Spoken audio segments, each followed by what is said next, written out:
Business has always been about turning a profit, making money. But can it stand for something more? Something beyond dollars and cents? We think so. We think that today, business has a higher calling, a purpose to be fair and just, to do right by their workers, customers, communities, and the environment. And it turns out companies successful doing that also do better for their bottom line. When you see the Just Capital seal, it means this company is a force for good. Visit justcapital.com to learn more. The 93X Half-Assed Morning Show. 93. New Year's resolutions. Learn something new about my assistant. What's his name? Yeah. Big mistake. Stop trying on underpants without buying them. Yeah. Big mistake. My New Year's resolution is to learn how to play guitar. Oh. Really? How come? Well, you know those special skills I have listed on my resume? Well, I would love it if one of those was true. Surprise everyone, just like you did on New Year's Eve. 3, 2, 1. Some animals give me boners. Beautiful. Now, can we all please get back to work? 3, 2, 1. Showtime. But it's been a while since we put on this song and dance, huh, Cubby? Yeah, it really has been a while. It's been a poke. I forgot how to get here. Yeah, I wasn't sure. I ended up at K-Fan somehow. I drove the wrong way. I didn't know where to park. This morning I was going to give you guys a phone call because it's been a while after a big fat holiday break. You're always crossing your fingers that you can still get in the door. You don't know if you might have been fired. You take some time off, you might have been fired. They might have changed your key code, something like that. That happens in this business. It sure does. That's how you know sometimes.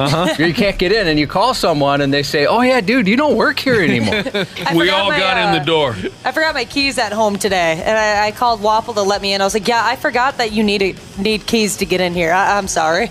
You do. You need keys. You know, you have a code right on the back of your key. I know. I type think that I'm in. just getting that, tattooed on me, so I always have it. Which is unhelpful if you don't have your key with you. You can't look at that. Yeah. A big old holiday break for our program, but we have returned the 93X Half-Assed Morning Show. Happy New Year to our terrific listeners. Hopefully 20 plus 24 is a glorious year for every damn last one of you, even though anyone with common sense knows it's going to be a total disaster. But we love you very much. Text what us. Could be a disaster about an election year? Come on, man. Text us, by the way, for starters here, the brother and sisterhood. Text us if there's anything new in your life since our last live broadcast. Way back on, I believe the date was December 22nd of 20 plus 23. That was our last live broadcast. So just so we know, text us if there's anything new that we should know about you. 651-989-9393. I got a feeling there's got to be something new in the lives of our broadcast pals over there, Josh. Dana, Wapple, and Smashley. Yeah, there's got to be. Lay it on us. So what did we miss? Nothing too crazy. Ashley went to Washington, D.C. Yeah, that was fun. I went to Washington, Why are you D.C. speaking for Ashley? Yeah, is that what changed? Ashley is, because when we were little, apparently my mom tells me for the first couple months my brother could speak, he would speak through me. He would tell me what I'm supposed to say to my parents. Oh, he would? Yeah, he would just kind of pass that along. And that kind of was a thing every once in a while. He'd speak through me. He just didn't want to talk to my parents for whatever reason. And I understand, at least, with one of them. So why were you answering for why did Ashley? you do this? Ashley, did you make a resolution to hire Dana as your new agent or something? Exactly. He doesn't get paid much, You went to Washington, D.C. That's our nation's capital. Yep. I don't know if you're aware of that. Yeah, it was phenomenal. I also don't know if she's aware of that. You're aware of that, right? Yes. I recommend, if you haven't ever thought of going there, to check it out, because it was so cool to see all the monuments. I went to the Holocaust Museum. That was rough. That was a rough museum to go through. I would think so. Took about 4 hours. Definitely needed some beer after that. I'll be damned. But it was great. The one thing I did notice, they're very honky over there. Really? Like a lot of white people? No. A lot of country music stations. No. This is no way to start our first broadcast of the year 2024 with shocking statements like that. No. Sorry. They love their horns on their cars. That is for sure. And it's very aggressive. Okay. The drivers are a bit aggressive for your taste. Yeah, I don't think I've even heard my horn. I never use that thing. Maybe even when I should. So you had a nice little trip out to Washington, D.C. Who's up next? What's new? Go ahead. Nothing. I'm surprised by that. Really? Have you started growing your own marijuana plants? A few people said that's what's new in their life. They're growing their own legal marijuana. Hell yeah. Go for it. Oh, I thought you meant hell yeah, you had. You haven't. No, I wish I could. It would just reek up the house. Dana, is there anything you'd like to say about Wapple's time off? Or are you only speaking for Ashley? I'm only contractually eligible to speak for Ashley, not Wapple. Just her? Okay. I guess I had I don't know. I guess my feelings were... I caught a vibe, Josh, when I walked in from the other three folks over there. I caught a vibe. Something seemed different. I thought something big happened while we were gone, and all it was Ashley. I guess I do have a little something. Go dump it on us. You guys I'm are telling gonna rip me for this, I'm probably. telling you, we're gonna do that. What? Doesn't sound like us. I officially on last Monday. Today would make it a day and a week. I quit smoking weed. Really? I'm not buying that. Didn't All right, you do that Wapple. like 5 other times? Yeah, Yes, she has. Yeah, I did. One time I have managed to quit for a whole entire year. You'll be high by the end of the day. But I've noticed that it just doesn't do what it used to do anymore. It kind of hasn't made my life better in any way in a really long time. So I thought, let's just cut it out. And honestly, it's been great. You want to buy some weed? Well, I'm glad that's working for you. I'm glad that's made an impact on your life. Wapple, I'd love it if you'd make a prediction on how long this will last. Because last year you thought Ashley would have 30 affected days. And we thought, boy, that does seem like a lot. Ashley almost was offended that in 2023 she'd have 30 days where she was at least a half hour late, if not gone for the whole day. Okay, this is fun. And she made it to 20. I think it was more than that, but you say 20. Yeah, it was 20. How many days? And you've been, so today's only... Oh, it's 8 days. 8 days, okay. Okay, you haven't smoked any grass. Those days, starting right now. Yeah, starting right now. You haven't smoked any grass in 8 days, just like last year when Wapple made a prediction about how many days you would screw up at work. Let's credit her from January 1st. I would say 2.5 months. So that would be like 90 days? Something like that? Damn near. All right, almost. all right. Okay, so... We need an official prediction, days. Wapple. And again, we're starting from January 1st. So how many days? Will she go? Just throw it out. Just throw a day out. How long will she go before she starts smoking marijuana again? Yeah, and just a date. Throw a date out. Oh, a date. I was going to go like 73 days. Yeah, that's tough to... You'll have to count that. Just throw a date out. Let's go February 27th. Is that even a real date? I've never even heard of that. February 27th. Yeah, we got 20. Don't we have 29 days? Yeah, February we have an extra day of February this year. Yeah. All right, we'll go February 27th. February 27th. Tuesday, February 27th. She'll make it that far. Yeah, she'll start smoking weed after that date. Okay. All right. That's fun. We got something to follow now. Just like Josh was saying, last year we followed how many days Ashley would be late or completely miss work. This year, how many days can she go without dope? I'm going to say by January 20th, she'll be smoking weed again. Back at it? That's not that many days away, Cubby. January, that's like 2 weeks. We're happy for you, Ashley, that you're trying to make an effort to make your life better. But Absolutely. We're just not completely convinced. So I understand. We've been hurt before, Ashley. Yep. I don't know how many times you've told us that you've smoked marijuana and then 2 or 3 days later you're high on marijuana. So we'll let this buck. And what are we putting on this? Is there anything? Some over under? Is there any? Well, no. I mean, is there anything you want that to make someone it interesting? Is there something that someone can win or lose? I'm trying to think of something that won't involve me spending any money. We'll worry about that later. We'll put right Dana now, on the bridge, either way. Dana's on a bit we used to do where we'll throw him on the Washington Avenue Bridge with a demeaning sign, ask people to honk at him, all those honkies out there. Ashley, if you screw up and you don't make it to February 27th, we're going to punish Dana by putting him out on the Washington Avenue Bridge with what's the word you used about the sign? A demeaning sign. Demeaning sign. So think that might be some motivation for you. You don't want to put Dana out on that why bridge. Why would you do that to me? I'm your spokesperson. I'll try my hardest. Put Dana on the bridge. Okay, so people are wondering if there's any loopholes here. Now, does this mean no marijuana consumption whatsoever, including edibles? Yes. And seltzers and things like that? And no, what's that, CBD either. So none of that wacky stuff that the gummy bears and the seltzer drinks and nothing. Nope, right, no cool. no cannabinoids. Can we trust you? Can we fully trust you to be honest with us? Yes. Can we really trust you? Yep, I'll tell you guys the truth. All right. I just find it hilarious that I've now gotten high more recently than you have. Everybody's getting high nowadays. I know. I thought you don't do that anymore, Dana. I thought you've had a few moments where you're like, I'm way too high. Gotten better at it. I'm proud of you. Thank you. I think I'm the only person that I hang with anymore. Even my old buddies. I'm the only one who's not just pouring fistfuls of marijuana gumdrops into their mouth every night. Everybody's I'm not. Even though my drug pusher / wife has been weird about it, since it became legal, and my wife has never been drunk one time in her life. Really? Right. Really?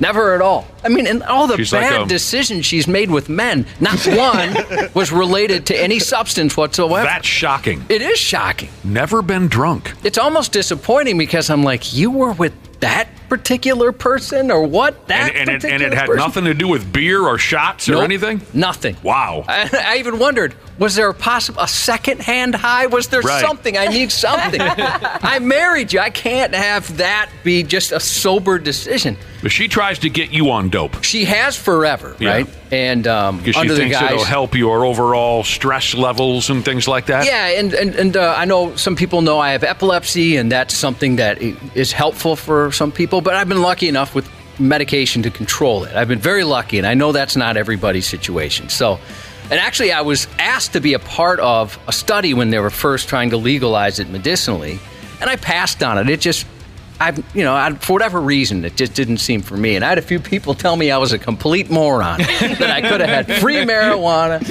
and I passed on it. But so then, since this has become legal, she's like, we should do it. We should do it. We should do some gummies or something like that. I've considered it myself, actually. Oh, really? That surprises me. I've considered it myself. That'd be sweet to be with you guys. You guys had talked one time, like the two of you guys just, you lock the door, just the two of you guys together, and you fistful some gummies and just kind of be stoned together. I think that would be very cool. I think if it was a gummy bear I was having, I'd eat the arm. I wouldn't risk.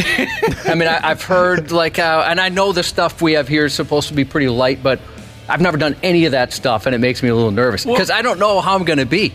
Well, that brings up my next question. Josh and I getting high together, or either one of us getting high separately.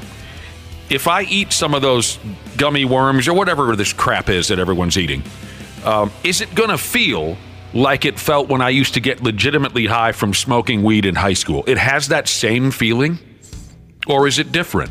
Because here's why I ask. Because I want that old high feeling that I had in high school. I think you would get that feeling. Okay. Because it's been so long since you've smoked it and your tolerance is down. Okay. Yeah, it would be like you were using it for the first time in your life. All right, cool. It's something I've considered. I even walked into one of those dispensaries? Suppository? What did you call it? Oh, no, suppository is different. You said dispensary? Yeah, I walked suppository. That's how you eat like a Cheez-It or something like that. I walked into one of those damn places. Speaking of... Here in town? No. Speaking of, what was I just asking you about? What's new with you? What's new with our listeners? What's new with Ashley, Dana, and Wapple? Something new happened to me. I guess new in a sense that I haven't done it in 15 years or something. While we were away from work, for the first time in, my guess is 15 or so years, I took an airplane ride. That's impressive. That is. Whoa, dude. Are you feeling okay? Well, you should have asked me that before I agreed to go on two of them. We were texting and you seemed calm. Yeah, we had to I took 2 airplane rides because, of course, we went somewheres and then I wanted to come home. So then we had to fly there and then fly back. I went to Colorado. Dude, I've always wanted to go there. To visit my my in-laws, my wife's folks. And so I got on 2 airplane rides. And I hadn't done that in many, many, many years. And I friggin' hate airplane rides. I hate every single solitary second of it. From the time you step into the airport, I hate it. But I went through with it, and it was flawless. Both rides were absolutely flawless. I hated it, but it was all right. What is it, just a few hours? Oh, hell. It's quick up and down. It's an hour and a half. Oh, is that all it is? Yeah. That's nothing. Yeah. Hour and a half. I get out to Denver a few times a year. I absolutely love that. And after 5 minutes, I couldn't wait for it to be over. But I made it. And I didn't take any drugs. I didn't. That's what I had asked you if you, because I know in the past you've gotten some prescription stuff. I went dry.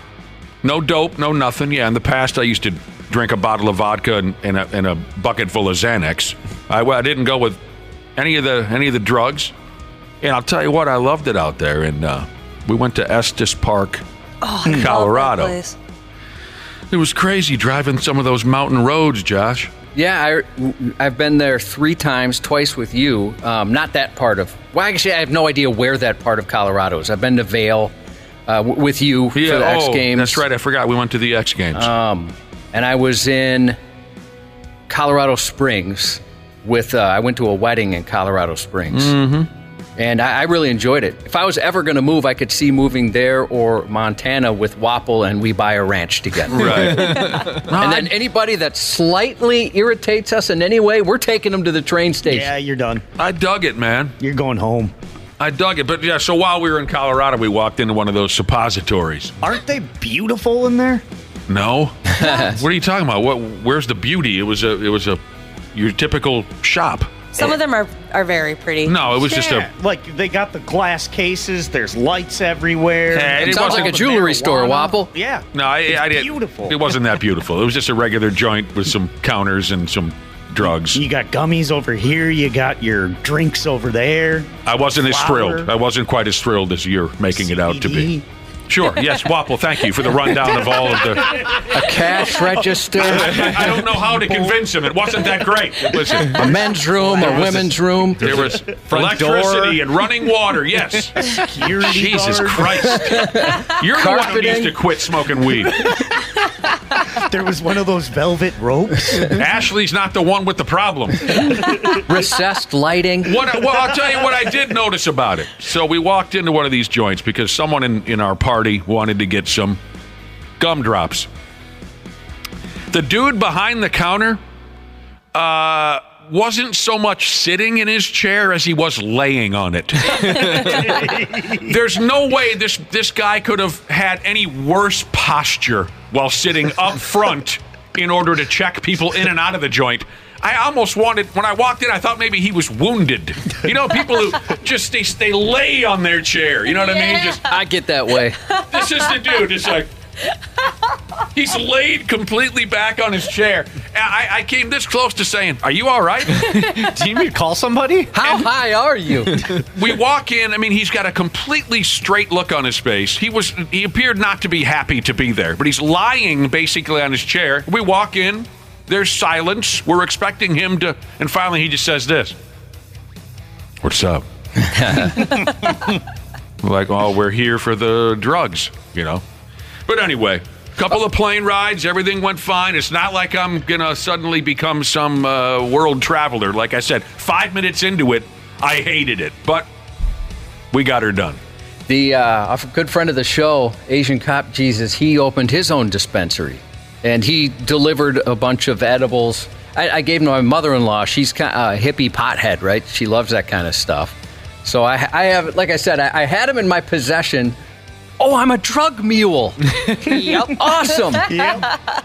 I just got really cool. I didn't even realize that. It's all right to be a drug mule. I brought drugs from one location to another. Aren't they dumbing down the laws against such things? You'll be all right. I shouldn't have keistered them. I was a little nervous, but still.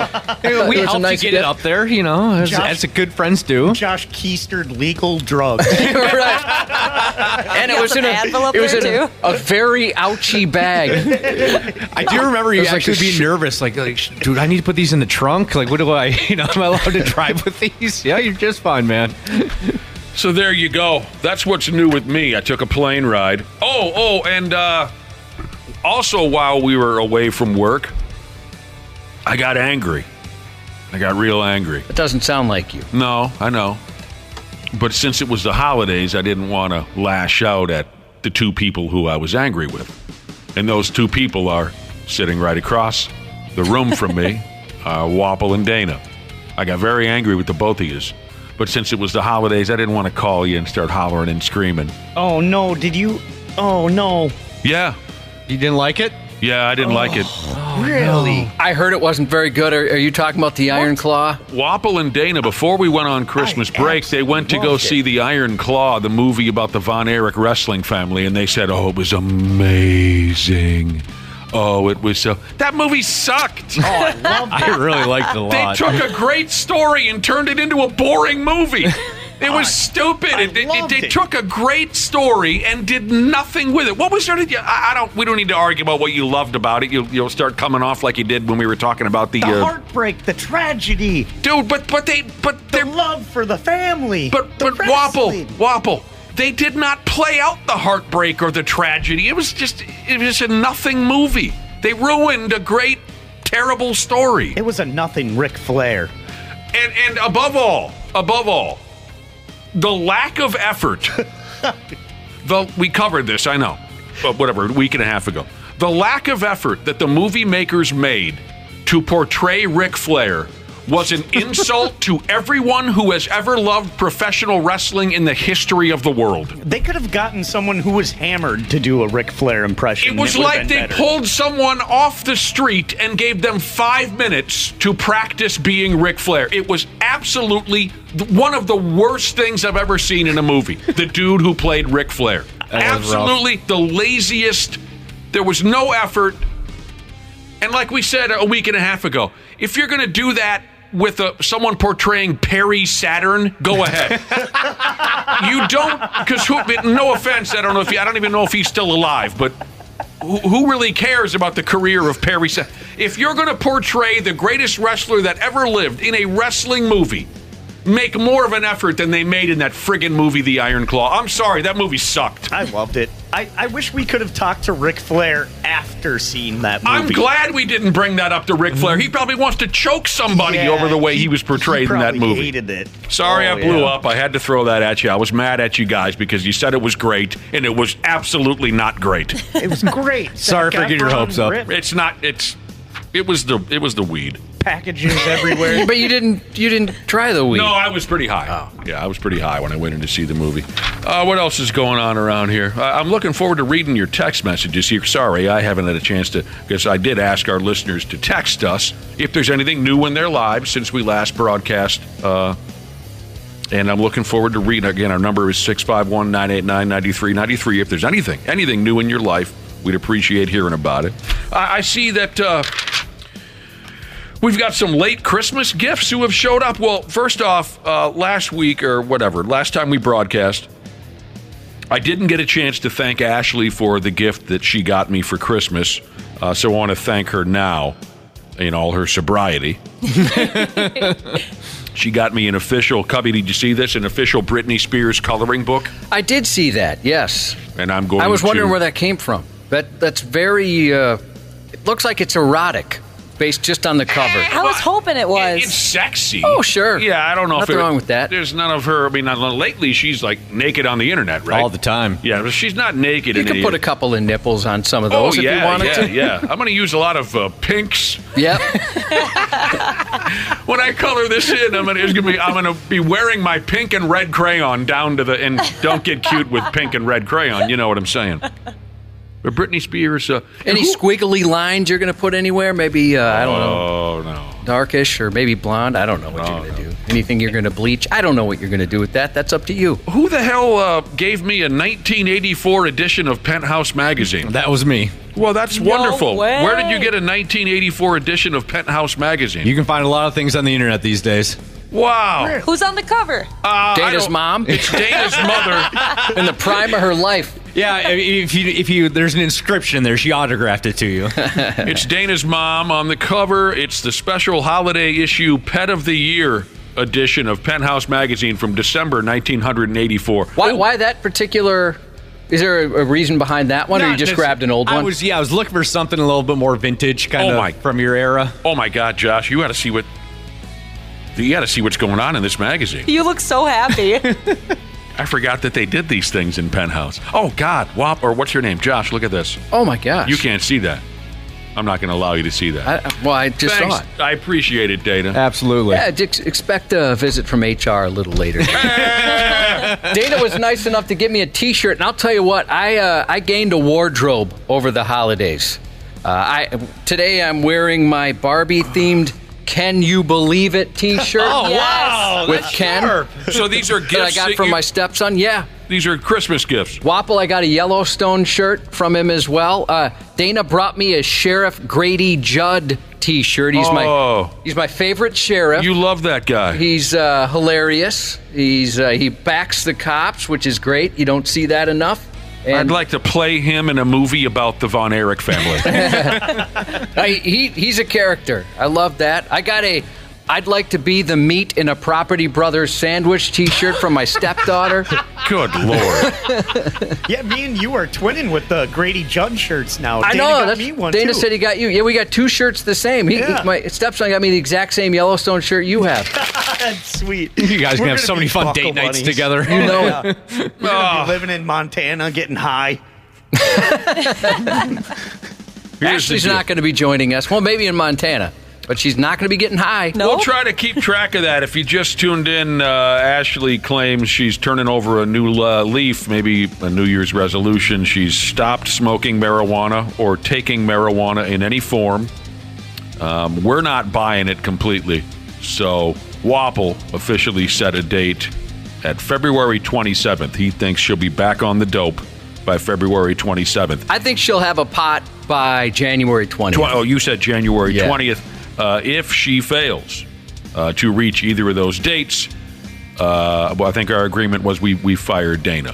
No. We fire him out onto the Washington Avenue Bridge here in Minneapolis over 35W with a demeaning sign. Yeah, that'll hurt, Ashley, because you won't directly get punished, but someone that you care about will. Yeah, the guilt will keep me up at night. Exactly. I think it's going to help. The pot will help, though, with the guilt, I bet. Oh, yeah. I more meant that I think that motivation that when you're tempted, you can say, I don't want Dana out on that bridge. Yeah, I can't do that to Dana. Although, Dana, you better be pretty good to her. Yeah? In case she decides to get spiteful. We'll jaw jack with Randy Shaver in about an hour 20. Haven't talked to that prick in a while. Saw him on television last night. He looks pretty old. He's still on TV. He has a new grandchild. He does. That's right. Yeah, He saw it does. on Twitter. Mm-hmm. Ryan made another baby. Ryan His oldest Shaver. son had a son. That's ridiculous. And also, Dr. PG's is going to be swinging by, so we got some company stopping by. Happy New Year, everybody. Appreciate you being there. We're going to take a little break ski and be right back on the Half-Ass Morning Show. If you haven't switched to MediShare yet, two big reasons to at least consider it and why it makes so much sense right now. Number one is inflation, which is just affecting everything. It just makes sense to say, okay, where can I actually save? Well, you can save a lot in one fell swoop if you switch to MediShare. The typical family saves $500 a month. Secondly, your conscience. MediShare members aren't forced to pay for things they don't support or believe in, and that's a big deal for a lot of people right now. They want their money to actually help people. And one more reason, you can trust MediShare. It's been the gold standard for healthcare sharing for more than 30 years. It works, and members love it too. It has double the member satisfaction rating compared to health insurance. So now's a great time to consider making the switch, and they are very easy to talk to. Medishare has great customer service. You can call now and get a price within 2 minutes. Here's the number. It's 844-43-BIBLE. That's 844-43-BIBLE. 844-43-BIBLE. The NFL playoffs are almost here, and it all starts with Super Wildcard Weekend, presented by Verizon. Give me everything you got! 12 teams, 6 games, 3 days, and one epic weekend that kicks off with a Saturday doubleheader, followed by a Sunday tripleheader, and ends with a Wild Card Monday. Unbelievable! The road to Super Bowl 58 starts January 13th. Stupid news on the Half-Assed Morning Show. All right, our first broadcast. Our first live broadcast of the year 20, then 24. I'm warming up to it. I am. I did shout out a little earlier to our listening audience. Feel free to text us if there's anything new in your life since the last time we put on a show. It's been a week or so. Anything new? Any New Year's resolutions? Any of that garbage? And I got a few text messages. 651-989-9393 if you want to tell us any damn thing that's new with you. Soon-to-be-retired Jesus texted in and said today he's giving his notice to his employer that he's retiring. Oh, hell yeah. Congrats. Doesn't that sound wonderful, Josh? It does sound wonderful. We'll never get there. Nope, not going to happen. We'll die. Not with these salaries. We will likely die on air. It's going to be sad and pathetic. Even more so than what you're hearing right now. Jazzy Jesus found out he's going to be a grandpa for the first time. Congratulations. I'll be damned. I'll be damned. You're going to be a grandpa? You must be an old sumbitch. Well, not necessarily. I know a woman who became a grandmother at the age of 32. Ooh. Yeah, my mom was definitely one of those. This guy's old, though. Jazzy Jesus. He's older than the hills. I guarantee it. Listener texted in about their New Year's resolution. They say, my New Year's resolution is to head to the gym and start dieting. They went on to say, I imagine this new me will go about as long as Karen Rodgers' first game as a New York Jet. 4 reps and you're done. Yep. Mm-hmm. USMC Jesus, United States Marine Corps is my guest there. USMC Jesus moved into a new house, Josh. How's it going? He says, why did I do this? Yeah, you kind of wonder. Yeah, it's going to suck. Oh, it's going to suck. It sucks right away when you get a new house, or any kind of a house. Because now you got all these damn responsibilities. I hate houses. Blue-Eyed Blondie Jesus wants to know if we're restarting Ashley's absence count for 2024. No, we talked about it earlier. Ashley has said she made a change that's been a positive one so far. She has given up any marijuana products. She's all done. And you're 8 days in, correct? Yep. That's impressive. Thank you. Because I know that meant something to you. That's good. Yep. So we do have a prediction on how long that will last. So that's what we're doing for 2024. Wapple, the official predictor, says she'll be smoking weed again by February 27th. Mm-hmm. Is that what you said? Yep. I predict she'll be back on by January 20th. So that's what we're looking for this year. Dana and I have no predictions because we don't care. I actually have faith in Ashley. I think you're going to make it through the year. But I thought we were also following. I thought we had a new rule on her work attendance as well. Didn't we make some agreement before we went on vacation? I don't know if we did or not. I know we talked about it off air. I can't remember if it was on air or not. All right. We'll move that on to a different day. Right now we'll focus on the weed agreement. She says she's done smoking grass. We'll see about that. Josh and Wapple both have their predictions as to when she'll fall off the wagon. And I remember us talking about it, and maybe this will inspire you guys to see if we did talk about it on the air. If she's not in her seat by 5 a.m., it's considered a day we can count. Yes. So did we bring that up on the air? Okay. I remember having some kind of a conversation. You have to have your ass in your seat at 5 a.m. and today was pretty close. Oh yeah, it was. I know, it's because I forgot my keys. We don't need excuses anymore. You were on time. I almost mentioned it to Nick, like, hey, that's a good start. Yeah. Yeah, you were in your seat by 5 a.m. It was almost 5:01. But at 5. She must have ran from the front door to her seat because it was 4:59 I got a phone call. I speed walk. It's time to grow up. I think this is for you. Quitting marijuana thing will help in that that capacity because it makes me less, I guess, lethargic. Fair enough. That's good. On the topic of you quitting Geef, got a text here from Texas Carpenter. Jesus. He heard about you quitting Ganj.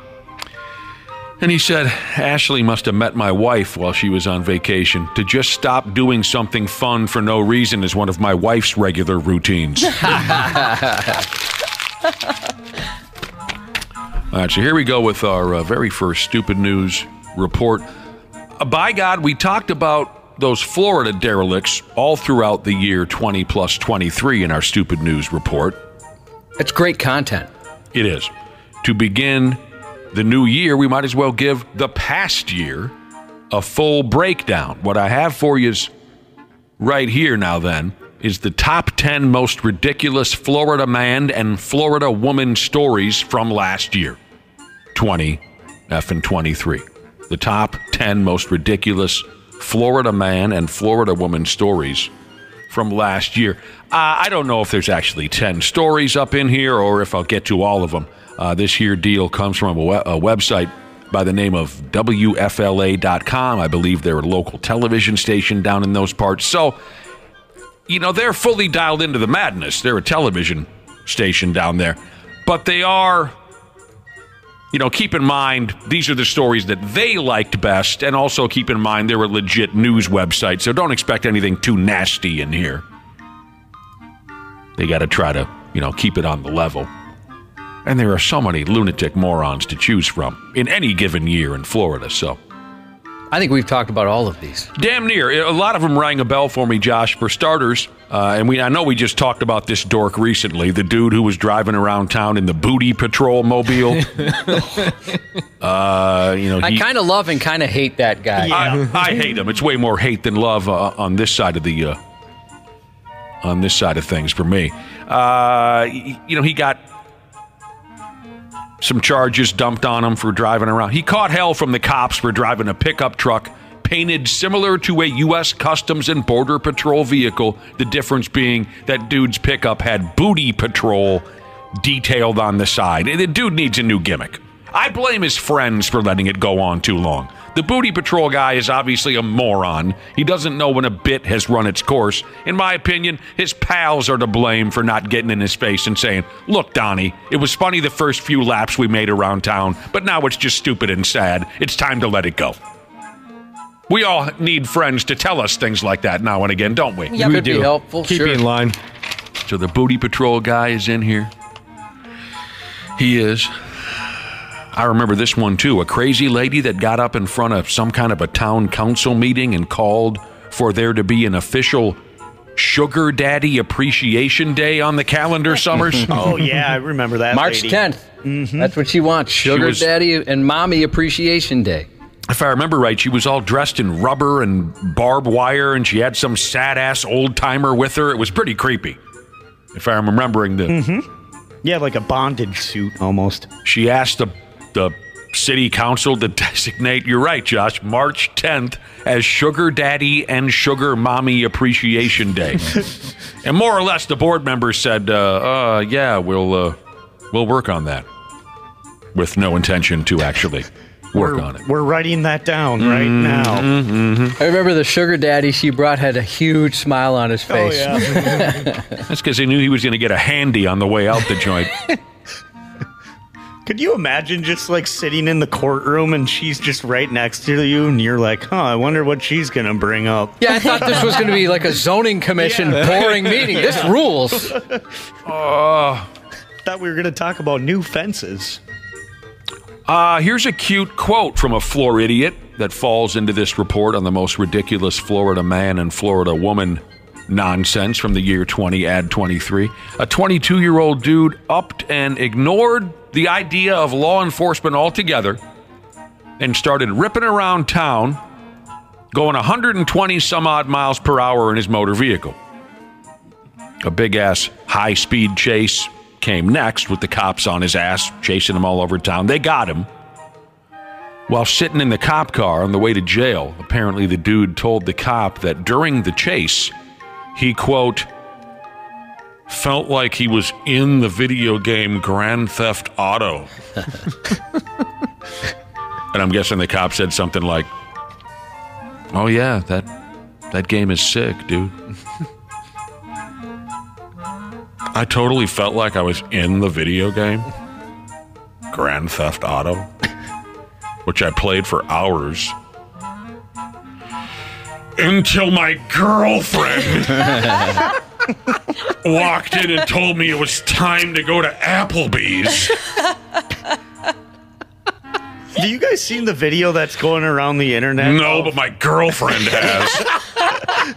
There's a video. Someone saved them playing Grand Theft Auto, and they did a flip in the car and then ran over some pedestrians, and they showed it to their grandma like it was an actual news clip.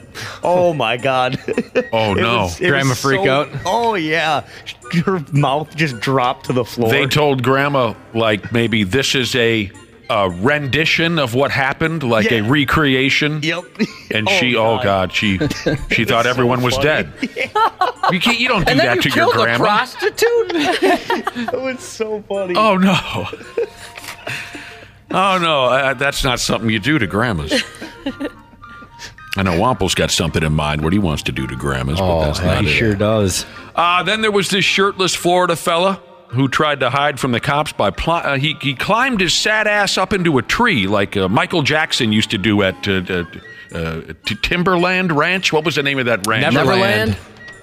Dude was trying to get away from the cops. He had no shirt on. He climbed a tree like Mike Jackson used to do at Neverland Ranch. Apparently there's body camera footage of this idiot. The cops' body cameras caught this on video. I understand the highlight of the video was when Dinkus tried to literally swing from one tree branch to another like Tarzan used to do. But he failed and he came crashing down to the ground. I'd like to see that video again. Climbing a tree. Grown man to get away from the cops. Oh, there are some true geniuses down there in Florida. Back in the year 20, then 23, cops were looking to arrest a 41-year-old dude by the name of Johnny Yates.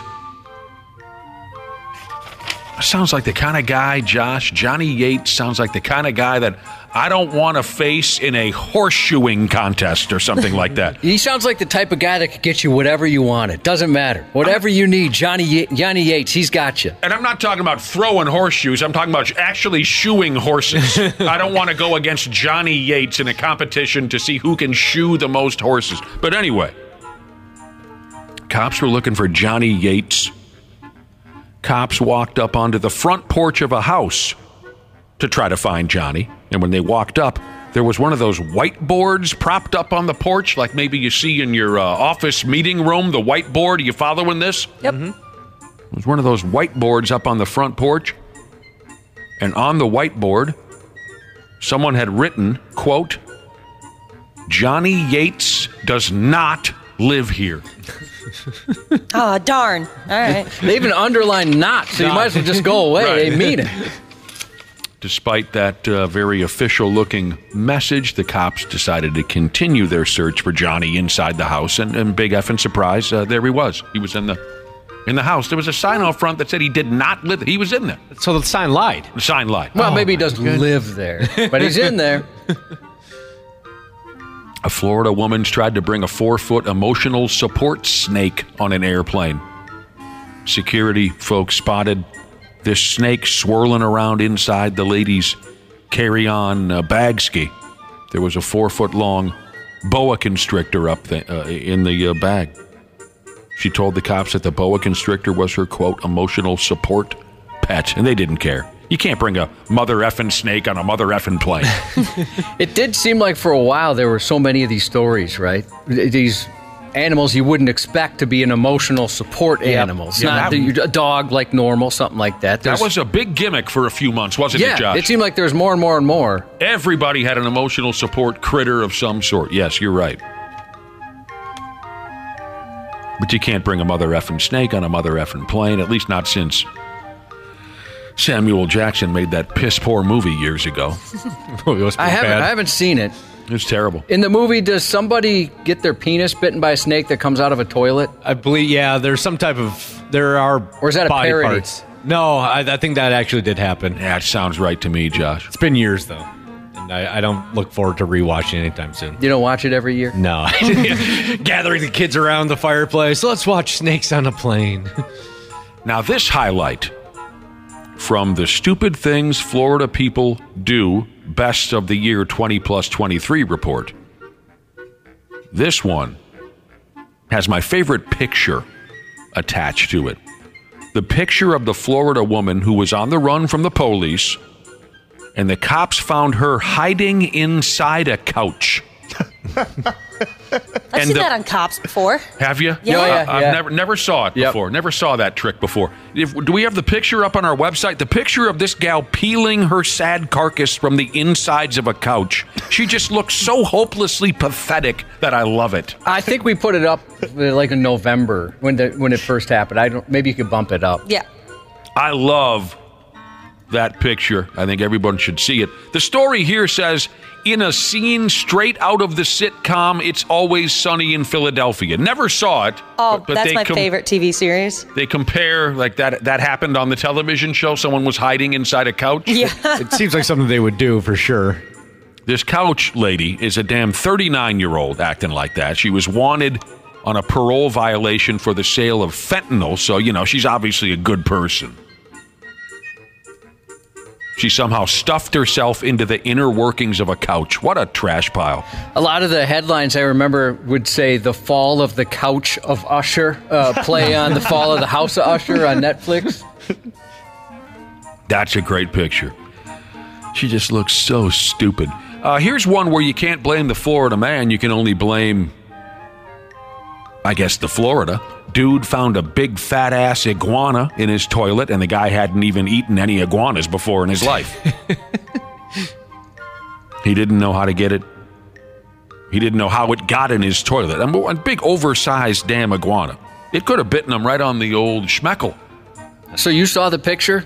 Of the iguana in the toilet? Yeah. Did you notice his bath mat, or I guess toilet mat, right in front of the... No. The toilet? It's a big pot leaf. Is it? Oh, no. He probably got high and forgot he brought an iguana home. That's what it is. Yeah. I got one of those toilet iguanas. Yeah. I bought it late night on TV. The guy can't even take a dump without having some kind of marijuana decoration right in front of him. Jesus. Get a grip. Drugged up scumbags run wild in Florida. As we're getting close to wrapping up this Best of the Year 20 plus 23 Florida People report.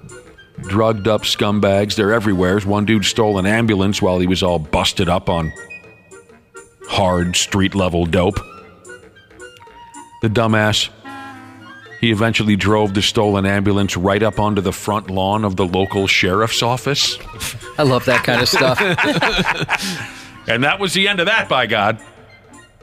And it's not like there's just a minimalist sign on the sheriff. It's huge on the front of the building. Can't miss it. It's, like back to cops, Ashley, when you see somebody, they're not familiar with the road, they're running from the cops, and they go down a dead end, and they make it easy for cops. This one's perfect. It's going to be tough to beat this one.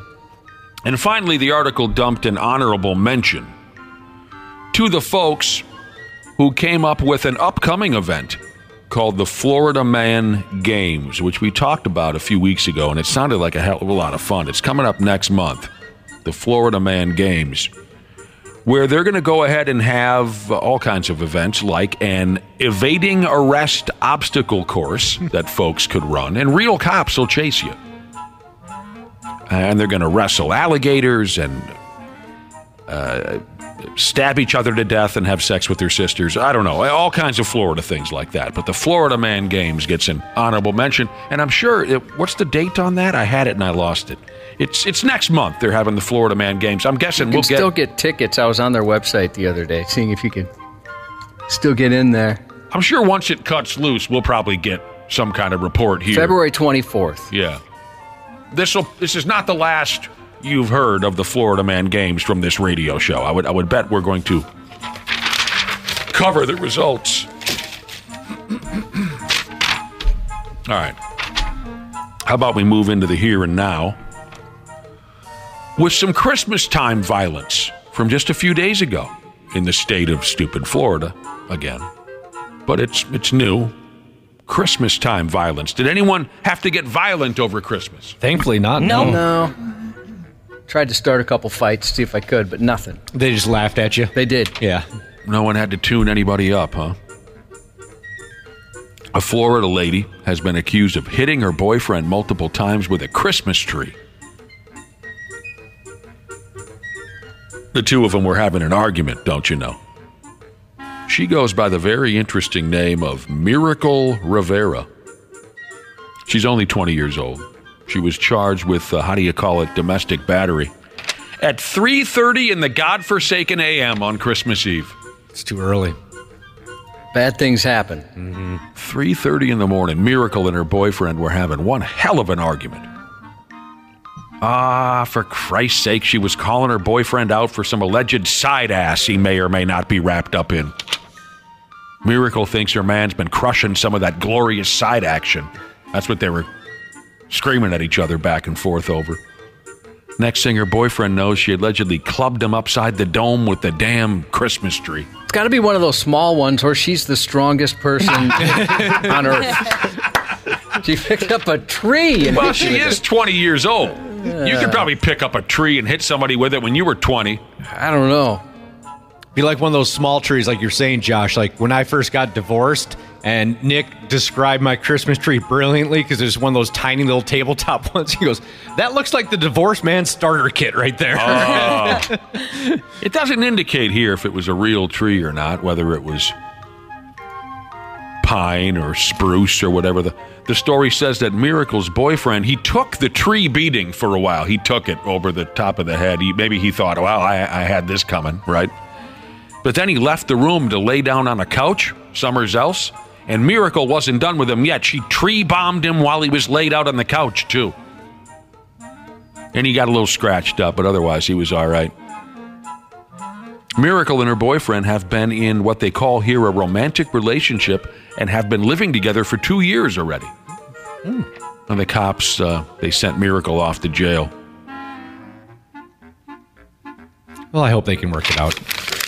Oh, I'd imagine they'll stay together. Yeah. Yep. Yeah, they'll be all right. I know a lot of you have been following this Festivus gimmick from the Jerry Seinfeld television show for years, so you might get a kick out of this. You guys are aware of the Festivus thing? Yep. Certainly. Never saw it, the Jerry Seinfeld show.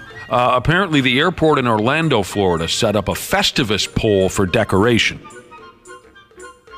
So if you know the bit, then you know that the pole was set up for folks who are traveling through the airport so they could stop by and air their grievances. There was a comment box set up, and people could take a picture and send it to Facebook and all that nonsense. But after a while, they had to set up a sign telling folks to stop using the Festivus pole as a stripper pole. I'd imagine that's the first thing everyone thinks of. Oh, absolutely. Festivus, it says here, is the holiday popularized by a 1997 episode of the Jerry Seinfeld show. In the episode, a Festivus pole is set up for folks to air their grievances and to show off feats of strength. What would like you picking do? up a Christmas tree and beating somebody Well, with yeah. What would you do, Josh, to show your strength if we set up a Festivus pole in front of you right now? Well, I think now that I've heard the Christmas story, the Christmas tree story, I think I'd go that route. Beat someone up with a Christmas tree? Yeah, or just flex. How many squats can you do? Like 2 or 3. 2 or 3 squats? I bet you could do a bunch of calf raises with those calves of yours. Calf raises? Oh, I bet. 1. I 2. do. Yeah, I'm not the tallest guy, so if I need to get a cup in the cupboard, I do a calf raiser. Is that why your calves are so nice? I think that's part of it. 2.5. He's straining. You guys know the story about my old beer league hockey teammate who was, how do I say this? I'll just have to go a different route. He was asked, or dared, that's how I should set this up. Maybe dared's not the right word. He was dared to do 5 push-ups, and if he accomplished that, he would get, I think, $100. This was, we were out of town, beer league hockey club tournament out of town in New Ulm, and we've been drinking all day. And towards the end of the day, one guy said to the other, if you can do 5 push-ups, I'll give you $100. He couldn't even get through 2. Ooh. What was his build? Is he a real big guy or? Average. Really? Yeah. And he couldn't do 5? Couldn't do 2. Wow. Wow. Yeah. Was he destroyed, hammered, or? Yeah, I could. Did he have 5 push-ups? Did he have both of his arms? He was just as drunk as, he was in the same state as the rest of us. He just physically could not do 2 push-ups. Did he have a condition of some sort? No. He's just... Really? He's a 43, 4-year-old man who hadn't done push-ups since the 5th grade presidential, fitness competition. Yeah. So what was it about him where people guessed there's no way you could do 5 push-ups? Good question. Well, the dude who bet him, the dude who offered up the $100 is just one of those guys who likes to challenge you and bust your balls. So, but I would assume, there's none of you where I'd say, I bet you can't do 5 push-ups. It was so effing hilarious because the sumbitch could not do 2. That's crazy. It was, Does anybody here think they couldn't do 5? I can manage 5. Yeah, I'm not going over 5, but I can manage 5. Mm-hmm. I can maybe do 10 tops. But unless they're the ones where you can put your knees down, I can do those all day. Josh, I bet you can't do them all day. I'm going to take you up on that. You could probably, you're such you're a feather light little, svelte little, sexy sumbitch. You probably could pump out 50. Yeah, it would be a challenge. I mean, I do, lately I've been doing 40 a day. I could do another 10 40 probably. In a row? Or you go 10 and stop? I take a break every 3. No, yeah, I can go 40. 40 in a row. I can do 25 in a row. I started at 20. I can tell you I can do 25, but once I get to 25, I'm going to be running low on fumes. Don't worry about texting if you think that's nothing. I get it. There's people that can do a ton of push-ups or whatever. But for me, that's where I'm at. Yeah, I'd be pretty proud of myself if I could do even 20 push-ups. At one point, Ashley, you have to remember, at one point I was one of the top athletes in town. That is true. Yeah, so. That doesn't just go away. No, it doesn't. You're right. Thank you. You're exactly right. It doesn't. I mean, your body doesn't allow certain things anymore, but you're right. It never goes away. Once you are, thank you. But this dude couldn't pump out 2, and we had a great friggin' time. Back to but he could play hockey. That's the thing. Really? He could so he had some wind to it. So that's the other thing I was going to ask. Was he out of breath, or it's just the muscles couldn't handle it? It's just zero muscle. Huh. Yeah. So back to, I was reading over the weekend, or the break, that Jerry Seinfeld, you guys know he turned down $100 million to film one more season of Seinfeld. Really? That's how much he just didn't want to do it anymore. He's like, I'm over this. Yeah. $100 million. That's when you know you got a few bucks in the bank. Yeah. God, that'd be sweet to turn down that money. Oh. Yeah, you're that rich. It's chump change. Exactly. Yeah, I don't need that. Yeah, I can do without $100 million. Finally here, from Germany, a town called Mühlhausen. Mühlhausen, I said. No, I thought you were talking about the Simpsons character. No. Millhouse. Did you really think I said Millhouse? No. Oh, okay. He didn't. My German is really bad if you thought I said Mühlhausen. On Christmas Day, Dre is in a word, on Christmas Day, a drunk guy dressed as Santa Claus crashed his effing car into a house and another vehicle. He was trying to deliver gifts to folks around town. Generous idea, but absolutely awful execution. Got drunk, got behind the wheel of his motor vehicle. He was going to deliver gifts to folks all over town. But, what's it say here? He lost control of his vehicle and blasted into the front of somebody's house, and he also mangled a parked car. Merry Christmas! He was just getting started doing his Santa gimmick, and he couldn't hang on to that vehicle. His driver's license has been taken away because of this goat rodeo. When the cops showed up, they said it was obvious that Santa Claus was absolutely incapable of driving. But the dude behind the wheel wasn't going to let that D-dub slow him down. They took him to jail. They gave him the D-dubski. He told somebody or another at the scene of the crime that once they cut him loose from jail, he was going to up and deliver the gifts on foot or whatever need be. until the job was done. This guy's got the Christmas spirit. By damn, he does. Yeah, good dude that made a bad decision. Good dude made a bad. They cuffed him and stuffed him, and he said, well, when you wake me up tomorrow, I know I ain't going to have a driver's license, but I'm going to deliver those Christmas gifts anyway. Brings a little tear to my eye. Doesn't it seem like in Germany, I don't know, I just get the impression like drunk driving would be like it was in the 70s around here. It's like, hey, you shouldn't be doing that. On your way. Yeah, you may be right. You only got a couple miles to go? All right, just be a little careful. Yeah, be a little more careful next time. All right, drop down. Give me 25 push-ups here, Cubby. Let's go, Josh. 25 push-ups. 25. I got to pee. I'll do my best. You don't have to do. He's getting up. I was kidding. You wanted me to. No, you don't have to. I'm very susceptible to peer pressure. You guys know this. I know you can pump out push-ups. I was just teasing you. I don't want to get your heart rate up or something funny like that. That would be. You might not be able to continue on.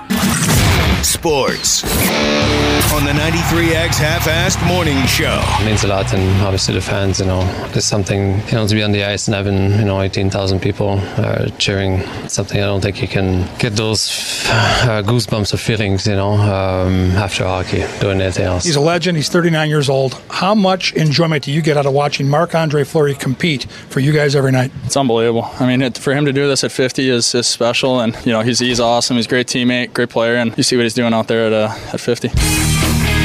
He's not 50. Love it. All right, see, I hope we get a chance. Are we talking to What's His Nuts tomorrow? We are. Marcus Foligno? Yes. I'm hoping we get to ask Marcus Foligno about this tomorrow morning on the program. He joins us every other week, Marcus Foligno, here on the stinking Half-Assed Morning Show. There's some kind of a prank war going on in the Pigs locker room between Marc-Andre Fleury and stinking, what's his name, Brandon Duhaime? Mm-hmm. And they're pranking each other back and forth. You heard audio of Duhaime right there getting interviewed between periods, talking about Fleury being, still a capable player, and he played in his 1,000th game the other day. And Duhaime says, if you missed it, he says, pretty impressive that a guy can do this at 50. Well, Fleury's only 39 years old, so they've been busting each other's chops back and forth. Maybe we'll get a fresh update on this prank war from Foligno tomorrow. Fleury talked about some of the pranks he enjoys. I like to get in guys' room sometimes and get the heat up, get some wake-up calls at 3 in the morning or mess up with the toilets and stuff. Classic, I think I like to get somebody's clothing and go with the arena guy, right? And then hang it from the rafters so when guys get around in practice, they have their clothes hanging around. Is that really how he talks? I was surprised too. I had no idea he had that thick of a French accent. He sure does. That's funny. Yeah, we'll ask Marcus about that. Didn't he say he also hides their clothes when they come out of the shower and stuff like that? That's pretty funny. You know what? I love that kind of stuff. My favorite locker room prank that I ever heard of, peanut butter in the underwear. Yes. That was David Ortiz, wasn't it? That was an old twin story. David Ortiz was involved at one point, Torrey Hunter. He put peanut butter in a guy's drawers while he's taking a shower. He comes out the shower, pulls his drawers on, and goes, "You sons of bitches." That would suck. Oh, that'd be terrible. Wasn't there a hockey team that stole the other opposing team's jerseys and then froze them? I have no idea. That was Mighty Ducks 3. Oh. Was that in Mighty Ducks? Yeah. The third one. You friggin' dicks. Yeah, there's another prank. They stole all the ants and then let them out. What? Yeah. That's also Mighty Ducks? Yeah, 3. Stop it. Yeah. Stop it, for Christ's sake. Stupid Mighty Ducks. Awful garbage that never should have happened. The Man Bear Pigs have a home game tonight against the Calgary Flames. They're going to drop the puck at 7. You can watch the game live on, how do you call it again, Bally Sports North. Yesterday, they went ahead and played those 2 big old college football semifinal games. We'll cover that when Randy Shaver ducks in here in a little while. It was exciting. My damn beloved Timberwolves did not play at their best yesterday afternoon in New York City. We'll talk about the Wolves, too. We got to take a little break. Josh's News is coming up. If you haven't switched to MediShare yet, 2 big reasons to at least consider it and why it makes so much sense right now. Number 1 is inflation, which is just affecting everything. It just makes sense to say, okay, where can I actually save? Well, you can save a lot in one fell swoop if you switch to MediShare. The typical family saves $500 a month.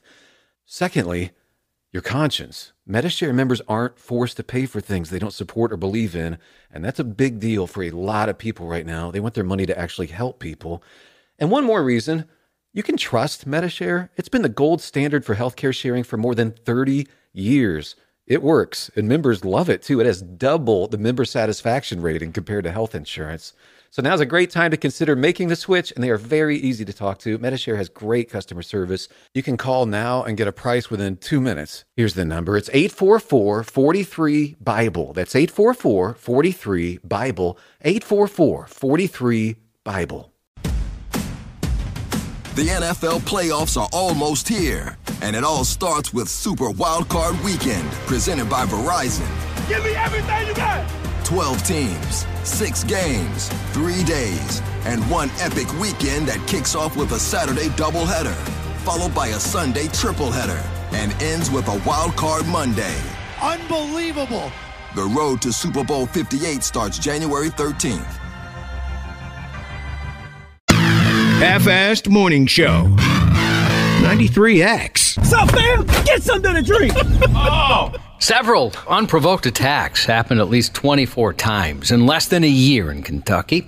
The group of suspects would drive across the city, pegging drinks at random citizens from vehicles. And it would be years before the victims learned the identity of the perpetrators. It wasn't teenagers. It was a once elite police unit sworn to protect the public, not assault them for entertainment. That is an unacceptable set of incidents. We are focused on improving the culture of LMPD, and we want to have an LMPD that everyone trusts and respects. The drink-throwing incidents, which took place in 2018 and 2019, came to be known as Slushy Gate, and it involved the select group of officers driving around the city, randomly targeting and assaulting civilians from unmarked vehicles. Some were recorded on cell phones and shared with fellow officers, either via group text or by huddling around phones during breaks. During one slushy hurling video, 2 officers pull up to a woman walking with an umbrella outside a pizza restaurant and threw a drink on her. Hey, baby, you got change for $1?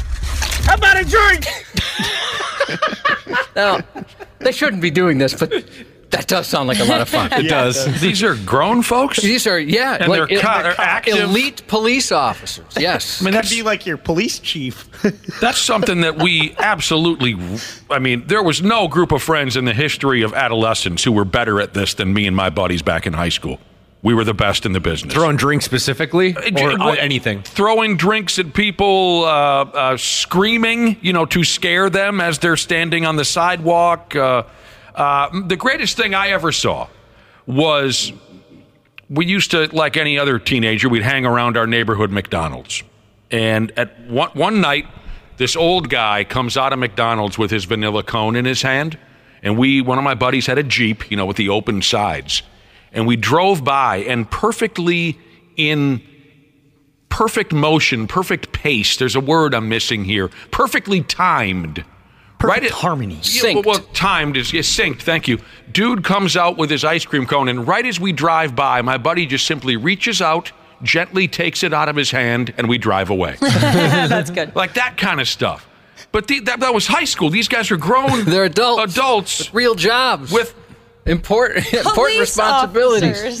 Me and my buddy, we were biking towards Taco Bell, and we had to stop because his chain broke. All of a sudden, someone drives by, and they threw a Taco Bell taco at us. We were so confused because we're like, wait a minute, they're going towards Taco Bell.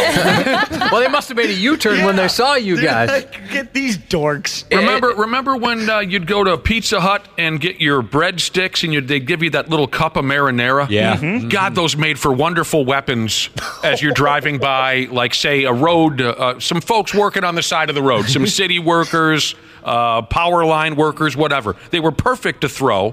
That was another one of our favorite things, just to just dot up their vans with our marinara cups. It's got to be one of those things when that happens to you. Like, if you get something thrown at you, like, at first you got to be a little angry. But you have to see the humor in that, right? No. No. There were not many folks who found that funny. We had a lot of them chase us back to the high school, and we got in a lot of trouble for it, actually, back in the day. But sometimes we did that to get chased. Well, that yeah. was part of the fun. The thrill of it. We used to throw water balloons a lot and snowballs, stuff like that, before we knew any better. I retired from the water balloons after we were driving around Lake Harriet in Minneapolis, and I whipped a balloon, and it got a guy right in the nuts, like in front of his family. And the look on his face of surprise and just pure pain. I couldn't do it anymore. Sometimes I'll wake up in the middle of the night and think about that and feel like a giant douchebag. Do you know how old the guy was? Oh, I would mid-30s maybe. Oh, okay. Oh, man. To hear these guys operating like this as grown folks with real jobs is a bit concerning. It is. It's like, so these guys were a jump out unit, right? So they just drove around, plain clothes, unmarked car and stuff like that, jump out, get these douchebags that need to be in jail, stuff like that. That's their regular gimmick when they're working? Yeah, and it's like Chris Rock says, I'm not saying they should have done it, but I understand. Because in my head, this entire conversation makes me want to go and spend the afternoon throwing things at cars. Yeah. And they look like they got lines. Yeah. Hey, do you know the time? Whatever. Eat it. I mean, honestly, if any of the four of you want to go throw things at cars today, I'm down. The assault is among 24 known incidents identified in which 9 Ninth Mobile officers launched the slushies at unsuspecting pedestrians. In October 2022, the former 9th Mobile officer Kurt Flynn and Brian Wilson were sentenced to federal prison for their involvement in Slushygate. After an investigation, the chief suspended 4 other officers who knew about the attacks but didn't report them, as well as a 5th who acted as a driver for the attacks. Internal documents show at least 3 more 9th Mobile officers were involved in a text thread where the videos were shared, but they had quit the force before the end of the investigation. That's a hell of a story. Yeah. I mean, they look like they're having a lot of fun. They really do. I mean, they've passed that moment of in their lives. They got to move on. Yes. Right. At least 2 youngsters chucked glass bottles of alcohol from the 32nd floor of a hotel near Times Square Friday, injuring a woman below. I mean, you could have killed somebody. Holy Jesus. They also had to temporarily shut down the street because the loud bangs of the glass smashing onto the street caused a brief panic. Some mistook it for gunfire. Yeah. The culprits, a 12-year-old and 11-year-old girl, were staying at the Intercontinental New York Times Square Hotel when they pulled the dangerous stunt, police said. They were tossing glass shooters of booze about 5 p.m. A Shake Shack employee said he thought someone was trying to jump out the window, and the employees were forced to shelter in place for over 3 hours. On the street, a 24-year-old woman was injured, suffering a cut to the head. Holy Christ, you're right. They could have easily killed somebody dead. Newly released video shows a Florida state trooper forcing a car to a stop with a pit maneuver, but the suspect turned out to be a fellow cop in the middle of a cop chase.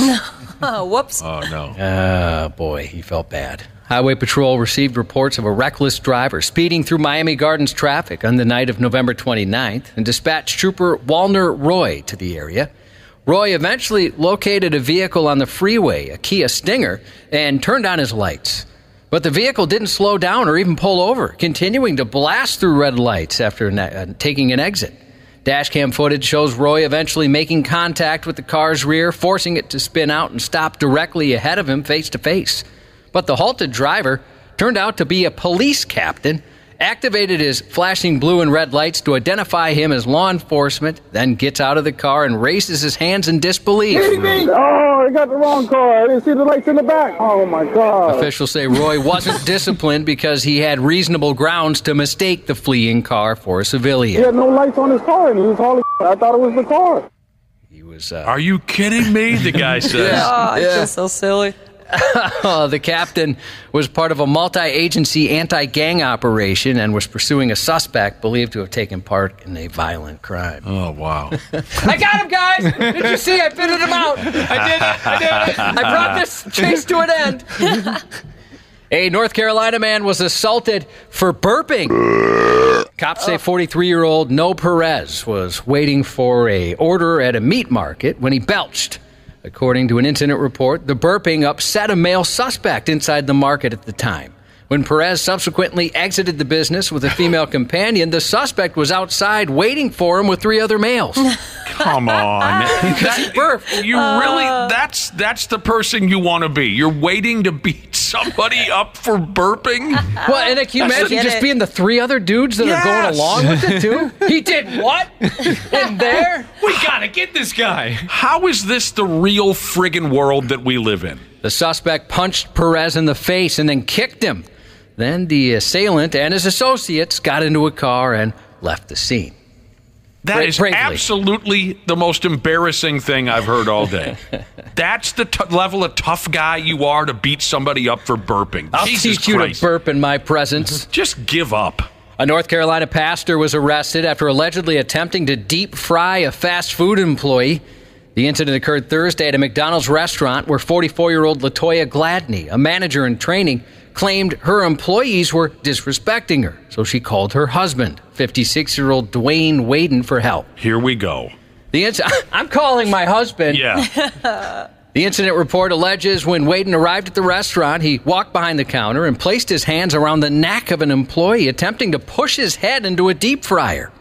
A fight reportedly ensued between the two, with Wade reportedly punching the victim in the face repeatedly until several of the victim's co-workers were able to pull him away from the employee before he could deep fry his face. The victim suffered a large bruise to his forehead and right eye, plus scratches on his neck. He was checked out by emergency responders, but opted to be transported to a hospital by family members. Footage of the incident was reviewed by police, who then charged Waden, a pastor at the Elevated Life International Ministries, with assault. He's a pastor. Yeah.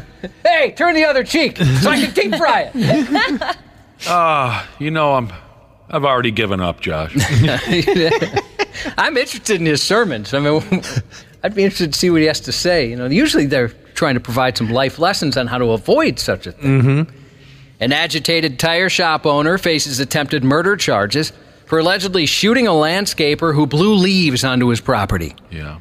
52-year-old Claudio Ardenell, the owner of P&P Auto Tire Shop in Gladeview, Florida, shot the man after the two got into an argument Friday afternoon. Witnesses heard 2 gunshots and then saw the man falling to the ground with an apparent gunshot wound to the leg. One person, whose family are customers at the auto shop, defended Arndell, saying he was only defending his property from leaves. They're nice people. I have my children bring their cars to him to get fixed. My brother, everybody in the neighborhood. It's an incident that happened, something that went foul, when they just went off at the guy over here, and the guy's protecting his place of business. From leaves. Protecting his place of business. First off, can someone get that dude a cough drop? Yeah. 2 people were taken in for questioning. From leaves. For questioning. So what happened here? I'll tell you what happened. Everybody's out of their friggin' minds. That's what happened. A man in Tennessee allegedly shot his neighbor after they squabbled over dog poop lingering in their shared backyard. 34-year-old Stephen White shot his neighbor December 23rd, just before 5 p.m. The Knoxville Police Department said White and the victim got into a verbal altercation over White not cleaning up after his dogs when they poop in their shared yard. White claimed the man he shot had punched him in the face before things escalated, but police said witnesses failed to corroborate that claim. A little bit of an overreaction. I would say. A woman raised more than $15,000 for a family friend, underwent a dozen surgeries from a severe car crash. It was a pretty nice gesture, until she stole the money meant for his medical expenses. Oh, that ain't right. Where'd she go with it? Following the crash in November 2022, the man spent more than a month in the hospital, needed a prosthetic due to the loss of an arm. His recovery proved lengthy and costly, officials said. The 46-year-old female, quote, friend, reached out to the man's mom, her longtime family friend, and offered to raise money online for her son's medical bills. That's so sweet. That is a very sweet gesture. That is a nice thing. However, she kept more than $15,000 for herself. I'm going to Reno. After the woman transferred the donated funds to her own bank account, she's accused of lying to the victims for months about what happened to the money. GoFundMe has since compensated the man after being informed about the theft. It's nice they did that. A woman faces charges after police say she took shell casings from the scene of a deadly shooting and hid them inside herself. She did. Officers were called to a shooting and found 22-year-old Destiny Pendleton in the back of a home near the shooting victim, 37-year-old LaCondre Hall. Police ordered Pendleton to show her hands, but she ran and jumped a fence, falling on the other side, where she ultimately stayed until officers secured her. Investigators said they found a lump in her pocket during a pat-down, which she said were shell casings from the shooting. She was placed in a patrol car while an officer retrieved gloves to remove the shell casings without damaging any potential evidence. But when the officer went to remove the casings from her pocket, they were gone. Police said Pendleton denied ever having any shell casings, prompting investigators to call for a female officer to locate the evidence. However, police said Pendleton then removed 3 shell casings from her privates and handed them over to officers. At the hospital, police said an x-ray revealed a 4th shell casing still inside Pendleton, which was returned and turned over to investigators. Officers later identified 19-year-old Kevin Harrison as that gunman. That's dangerous. Those could get lost out there. Right there in the Glock holster? Yeah. Lost forever? Maybe. What if she sneezed? She could kill someone. Yeah. That's a pretty... big cool party trick. It's a pretty highly skilled sleight of hand there, Josh, don't you think? Yeah, I guess. I don't know how long ago or how long she was left alone, but I'm impressed at how quickly she was able to vaginalize those shell casings. A 38-year-old Florida woman named Cynthia Ray was arrested last month for allegedly threatening to kill her ex-boyfriend and his new girlfriend. And she did so if the couple wouldn't have a threesome with her. Oh. They would die. Wow. At about 8:30 p.m. Christmas night, police responded to a 911 call about a report of a criminal mischief. Upon arriving at the scene, first responders immediately encountered an adult male who identified himself as Cynthia Ray's ex-boyfriend. He explained Ray had been harassing him in inappropriate ways. The boyfriend prefaced his latest complaints by alleging numerous past instances in which Ray had allegedly threatened or wronged him in some fashion. For example, he claimed she'd recently slashed the driver's side tires of a truck his new girlfriend had gotten while the vehicle was parked outside his home. God dang it. Then, after they replaced the tires, he claimed Ray came back a second time and punctured the new tires. Then she stayed outside the house honking her horn. He also claimed Ray showed up to his home unannounced multiple times in the past few weeks without him wanting to be there. The boyfriend then told deputies he'd been receiving disturbing messages from her that day and then showed them how he was still receiving messages from her in real time. The messages used vulgar language, told him that she loved him, and said she wanted to have sex with both he and his girlfriend, and if not, she was going to kill them.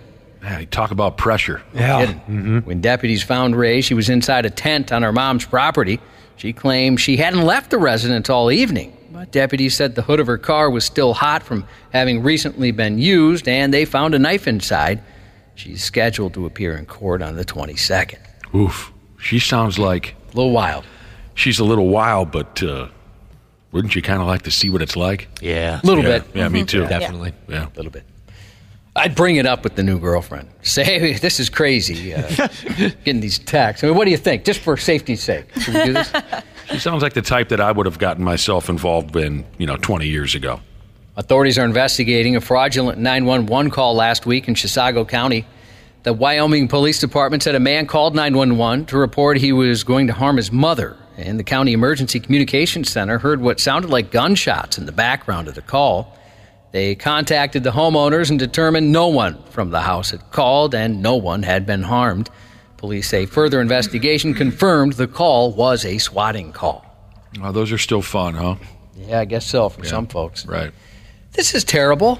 Something bad happened to some good friends of ours. A man's charged with felony burglary in connection with joyriding a stolen ATV through a motorsports store on Christmas Day, causing hundreds of thousands of dollars in damage. Authorities charged a 30-year-old man with second-degree burglary and property damage for breaking into Towsley Motorsports Christmas morning, causing nearly $500,000 in damage to merchandise and the store's interior. That's where the hottest mannequins live, is Towsley Motorsports.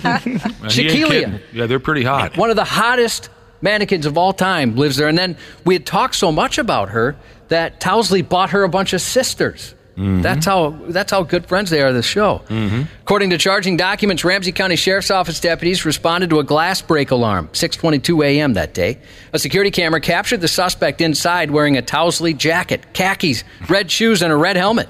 He was driving a purple ATV stolen from inside the store and crashing it into merchandise and store fixtures. Jesus. He allegedly drove that ATV toward a deputy at the scene and through a gate before fleeing westbound. He was later captured in a wooded area. In an interview with officials, the suspect said he contacted a high school friend and met them at Towsley Motorsports. They used drugs and climbed a fence before the suspect broke into the store with a trailer hitch. The friend allegedly watched from outside as the suspect relayed information to him.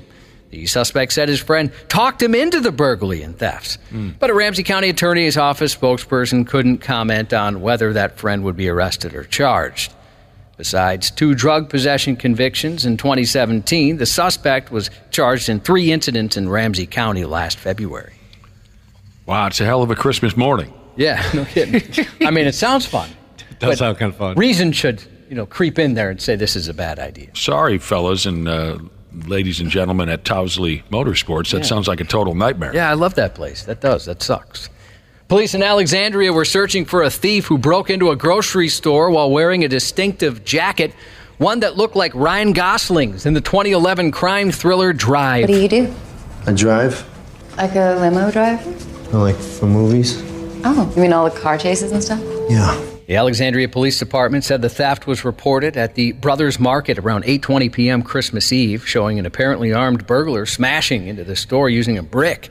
The thief proceeded to steal various items before quickly fleeing the scene. The suspect in the video was wearing what appeared to be a very distinctive jacket, as seen in the surveillance photographs, the sheriff's office said, sharing images showing the cream jacket with a yellow scorpion on the back, like that featured in Drive. A cream-colored jacket with a yellow scorpion on the back? That sounds sweet. Pretty badass. That sounds awful. That's who Orange Cassidy portrays. Okay. Oh, really? Oh, yeah. Okay, that makes sense. He modeled his character after Ryan Gosling's character from that movie? Yeah, from Drive. Never saw it. I didn't know that. Yeah, he's never kind of too cool and talks really slow. Yeah, doesn't care about much. That kind of ruins Orange Cassidy for me. I mean, really, just because I thought his character was so original, I'll get over it. Former Sharknado and Beverly Hills 90210 star Ian Ziering had some frightening moments in Los Angeles on New Year's Eve. He was attacked by a group of mini bikers on Hollywood Boulevard. Ziering was surrounded by bikers who reportedly had been weaving in and out of traffic and may have struck his car. The actor was seen getting out of the vehicle, immediately surrounded by the bikers, and a brawl broke out. What the hell did they want to be? He's like 56 years old at this point. Well, he looks good. Maybe they didn't like the Sharknado sequels. What are they bothering this guy for? Well, it sounds like, from what I can piece together, that they're doing this takeover. Right? Well, I guess maybe takeover is the wrong word, but they're causing some trouble on the road. Okay. One of them might have hit Ziering's car. He got pissed, gets out. Sure. And he's like whooping one of the guys pretty good. And then heroically, all the other guys came and started beating up Ziering. Oh, that's how you do it, right? Mm-hmm. You can't just lose a fist fight anymore. Your buddy's got to jump in and stomp someone half to death. I forgot. And you also got to make sure your helmet is on as you're fighting a guy. Not wearing you one. keep your helmet on. That's tough guy stuff right there. He attempts to run away and cross to the other side of the street, but the bikers continued to beat him. He managed to get back into his car and drive away. Luckily, he wasn't seriously hurt. Ziering is known for his role as Steve Sanders on Beverly Hills 90210 and as Finn Shepard in the Sharknado TV movie. Absolutely. Did not realize his character's name was Finn Shepard. You didn't know the Finn? No. Yeah. In other Hollywood-related news, former James Bond actor Pierce Brosnan could be facing possible jail time. What? After he allegedly walked in Yellowstone National Park's thermal areas in violation of federal laws. Oh, yeah, can't do that. I don't know. Well, what does that mean? He walked where? There's some areas that you're not supposed to walk because it can burn your skin right off. Yeah, that'd be extremely hot. That sounds like something out of one of those Bond movies. Yeah, or Jurassic Park or something. I've never heard any of this stuff. Ooh, that could be the start of your discipline volcano. Just dip them in there. Yellowstone? Oh, yeah. Sure. The park provides many guidelines and warnings online and throughout the park for visitors to be aware of the dangers posed by hot springs and the like. The park said hot springs have injured or killed more people in Yellowstone than any other natural feature. More than 20 people have died after entering or accidentally falling into Yellowstone's hot springs, according to the park. Well, yeah, but he's Pierce Brosnan, for Christ's sake. He can do what he wants in his mind, maybe.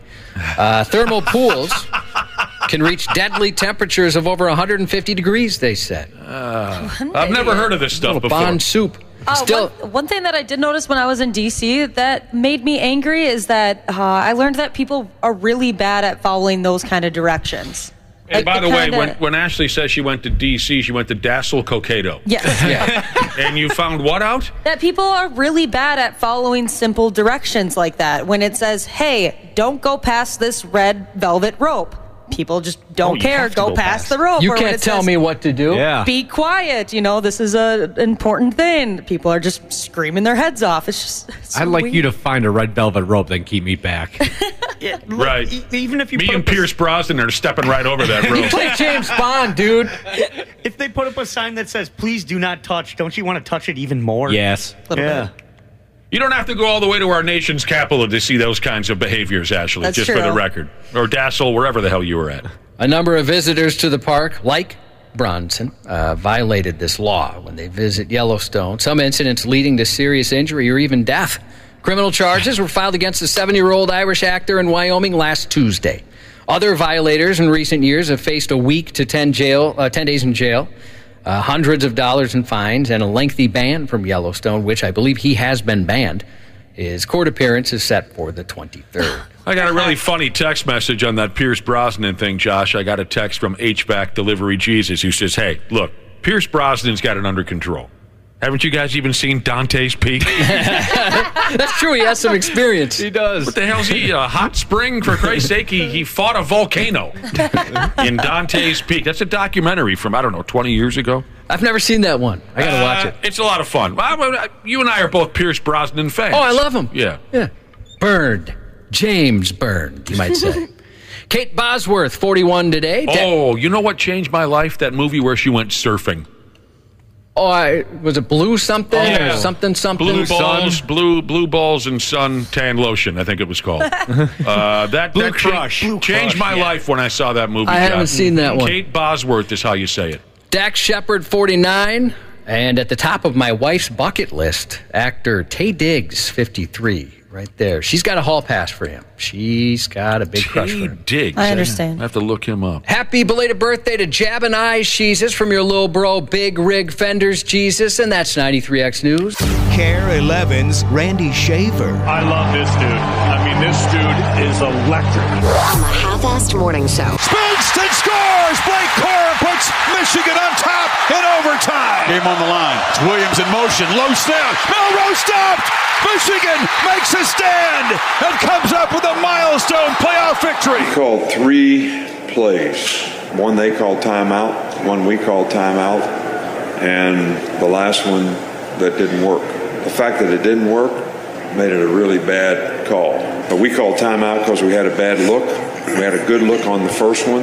They must have known it, but we didn't get it blocked, so it didn't work. We didn't execute it very well, and it didn't work. There you go. Let's get Grandpa Randy in here. Happy New Year, Randy Shaver. Hello, hello, hello.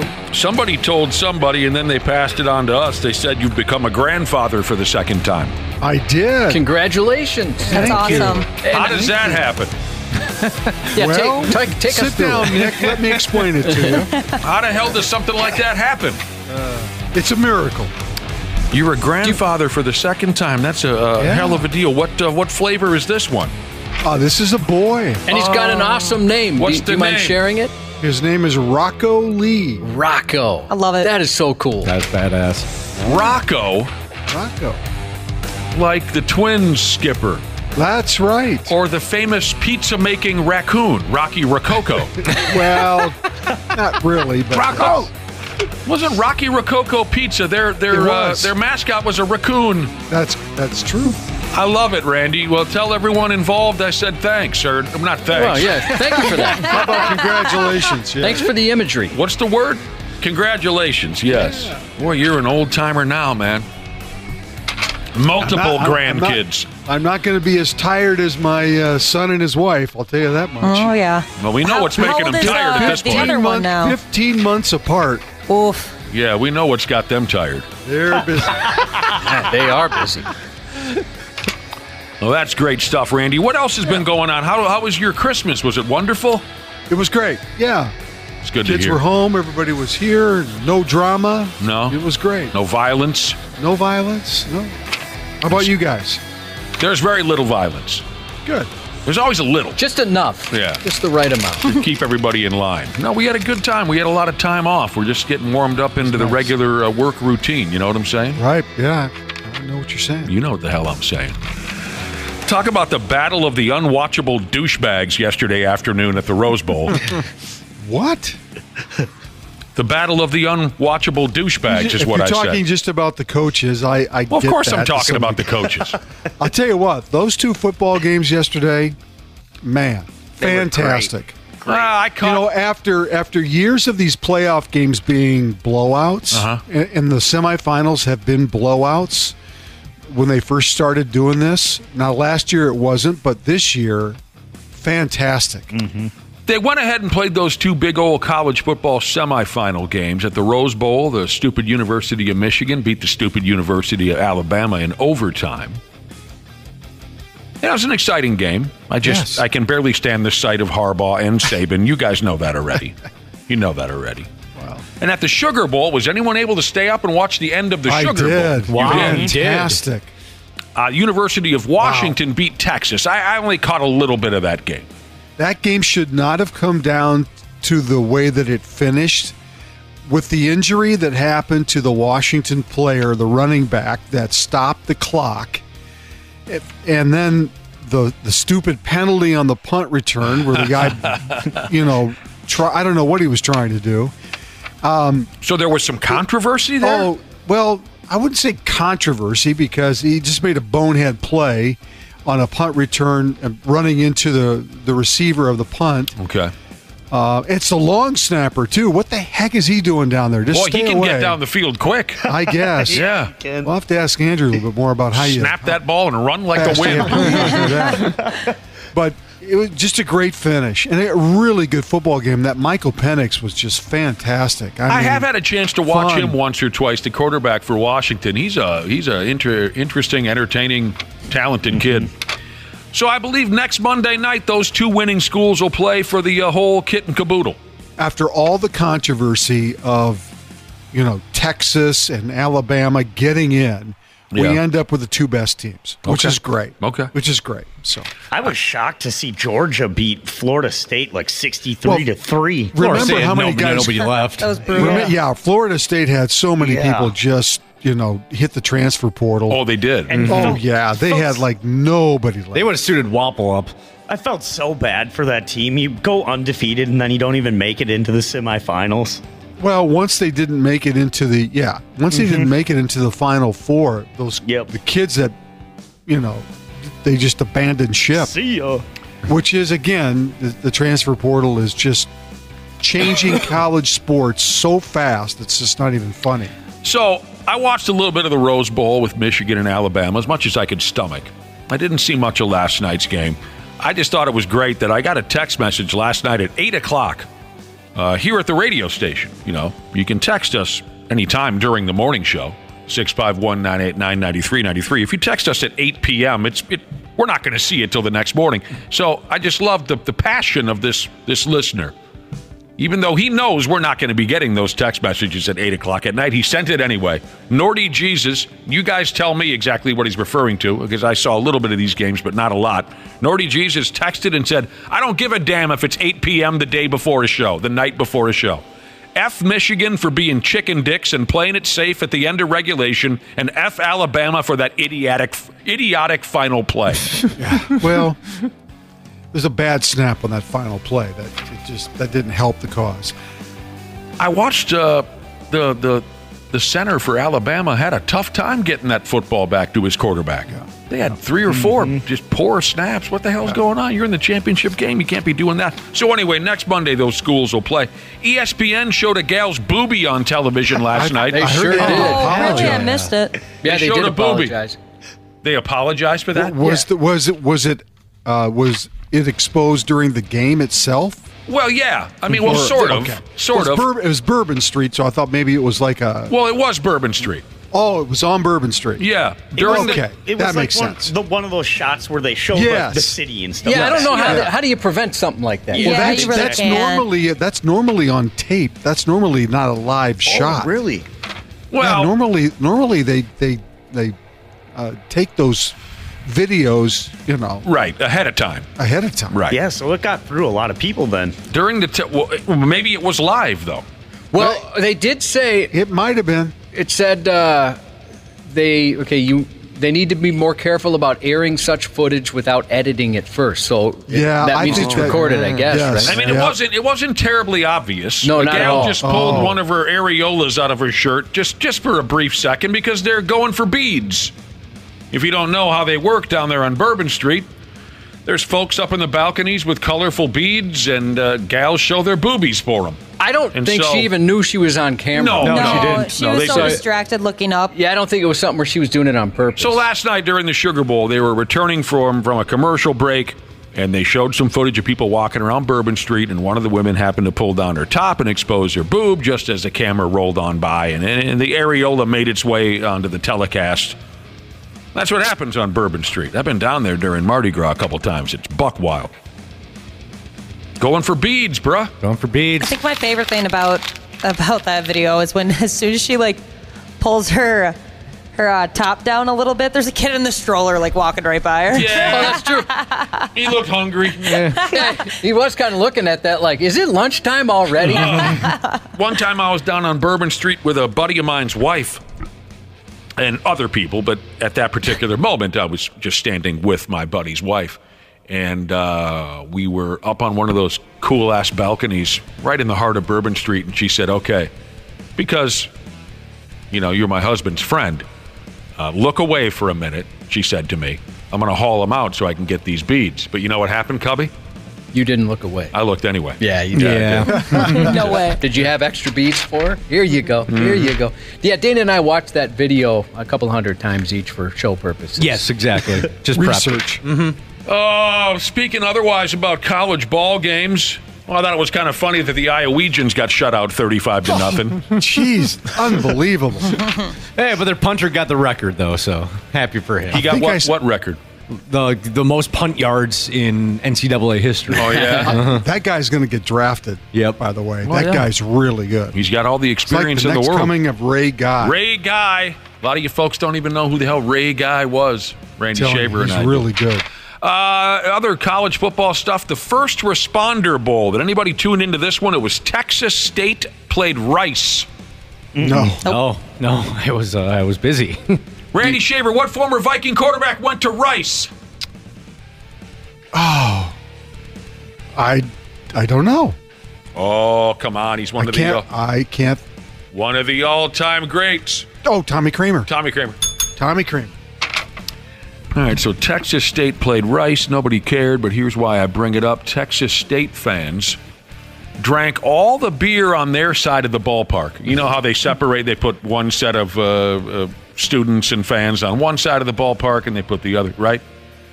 Texas State fans drank all the beer on their side of the stadium, and then they went over to the Rice side of the stands, and they drank up all their beer, too.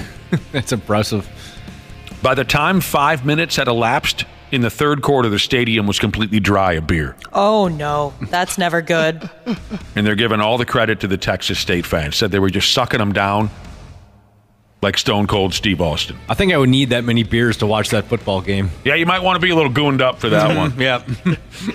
That's great. Good for them, whoever Texas State is. They say this isn't the first time a stadium has run into a similar problem in 20+18. Iowegian State fans. That's Randy's alma. How do you say it, Josh? Alma mater. Randy Shaver went to Iowegian State. I did. Well, I don't know what they mean by almost, but they say here 20+18 Iowegian State fans almost drank all of the Busch Light at the Alamo Bowl. Okay, so there's just a six-pack left or something like that at the Alamo Bowl. In 2021, Louisiana State football fans managed to suck down all of the hard liquor at the Rose Bowl before the game even started. Back to the Iowa one, they're saying there was 177 beers left. They counted how many were left, and so they drank all but 177. Well, that's quite a few beers left right there, don't you think? Yeah, depending on how many they went through to get to... Well, yeah, I want to hear how many they went through. Yeah. I'd be more impressed if there was just like 3 kind of crooked cans left at the bottom of the cooler, you know Dented what I mean? ones. Dented cans. They were sucking them down, boy. Like the old days of me and Cubby. We could go through a case. I'd have half of one. Nick would have 24 and a half. Like when we went to college. Well, I was just talking. Randy Shaver, while we were on vacation, I got on a plane for the first time in 15-some years. Then you must have had some things to drink. No, I went in dry. Did you really? I told myself, I said, I'm a big boy now. Congratulations. I went on an airplane. How'd it go? It was fine. The plane rides were flawless. But I went to Colorado is where I went, and it brings me back to... Hour flight to Denver. A little over. Hour and a half. Yeah. When Josh and I went to Colorado once together for the X Games, we sat down in a bar. And like Josh said, I had 23 and he had 1. We were responsible for 1 case of beer that night. That's called the Randy ratio. Yeah. Which side are you on? No, I'm just saying the Randy Moss ratio. Oh, that one. So the Vikings had a ball game on New Year's Eve. Yeah, that was bad. What a way to end 2023. So bad. It looks like they just gave up. Oh, they're done. And they got pumped. That quarterback situation is. I mean, they've got so many issues right now. The quarterback situation's a mess. They're going to bring Kirk Cousins back. They have to. Yeah, I don't know what else they can do. Oh, I know what else they can do. Because they're unless they were to somehow move up in the draft and take one of these young quarterbacks that are going to be no. What do you mean no? They're not going to do that. Mr. Unlimited. They're not going to do that. He's going to be available, they say. But not only is that, we go back to the original discussion about this team and what they really need to start doing is drafting quality offensive linemen. Mm-hmm. They have no running game.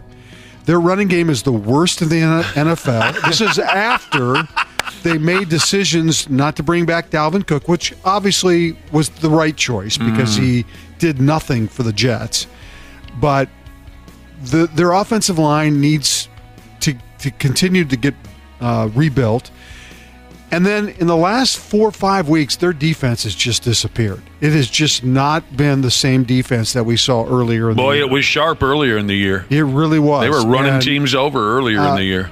But not now. No. And so it's a combination of a lot of things. And, as much as some of this may fall on Kevin O'Connell and some of it does, I really think it falls on the GM. They have really not done the kind of job that you need to build this team up. The kid they drafted 2 years ago, the safety, has not even played. I mean, they need to start making some better decisions. Yeah, it's kind of as a far disaster. as personnel right now, because their personnel overall across the board is not where they need to be. This is going to be one that we've really got to take a long look at. Starts with me, like I said, and I'm going to be the first one out in front of this thing fighting to make sure we don't have any more performances like that. But in the end, we've got to go back to work and try to improve with the opportunity that we have left. There's no opportunity left. This is fun. They're not going to make the playoffs. I love this. I do. I enjoy this kind of stuff. And now here's a listener just probably trying to get me fired up, but a listener texted in and said that Joe Flacco called the Vikings and they didn't call him back. Wow. Is it, wait a minute. So that's true? Mm-hmm. It is true. Flacco called the Vikings and they said they didn't want him? Or this listener says they didn't? Flacco was interested in the Vikings. I don't know if they actually called each other, but Flacco was definitely interested in playing here. All right. This listener says that Flacco called the Vikings and they didn't call him back. That's hilarious. I hope that's the true story because that's more fun just to think that they never even. He's ripping it up in Cleveland. Well, yes. And it's not like they have the greatest of weapons around him, but they have a really good offensive line, number one. And the other thing that they do well all season long, despite injuries to the running back situation, they run the football effectively. And teams have to respect that.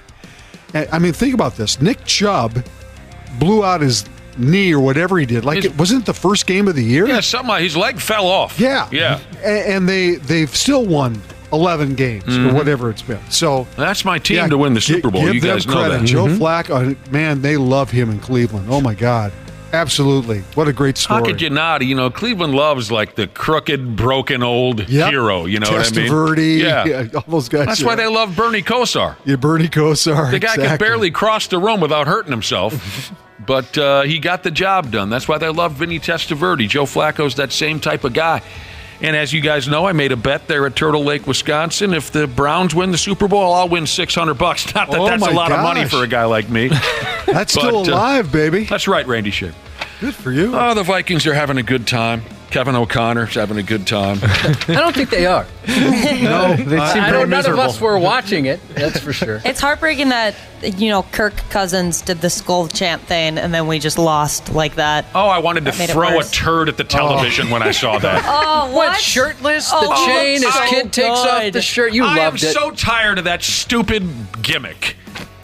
love Kurgo it. changed. It's so funny because he's such a dork, but look, he's trying to be cool. Come on, you guys. At this For point, I God's just sake, it's hot. I can't stand the dude. That guy did look pretty jacked. Oh my gosh, I didn't obviously I knew he was in shape because he's a quarterback, but I did not know his back looked like that. Wow. Oh my I don't think God. I've ever been attracted to a back before. I don't remember. I'll have to take a look. Do we need to get a hose to spurt you down, Ashley? Are you okay? Stop falling for that guy's BS. Few listeners have texted in Get saying, used to it because I think it's going to be around for a while. well, that's fine. I'll get over it. But few listeners have texted in saying if Kirk Cousins comes back, they're never going to watch the games. They're going to be. But others have said if they bring Russell Wilson to town, they'll stop watching the game. No, they're not going to. Mr. Unlimited. Bring him to town. Minnesota Vikings, let's ride. Oh, God. Maybe this is the system for him. He just needs this system.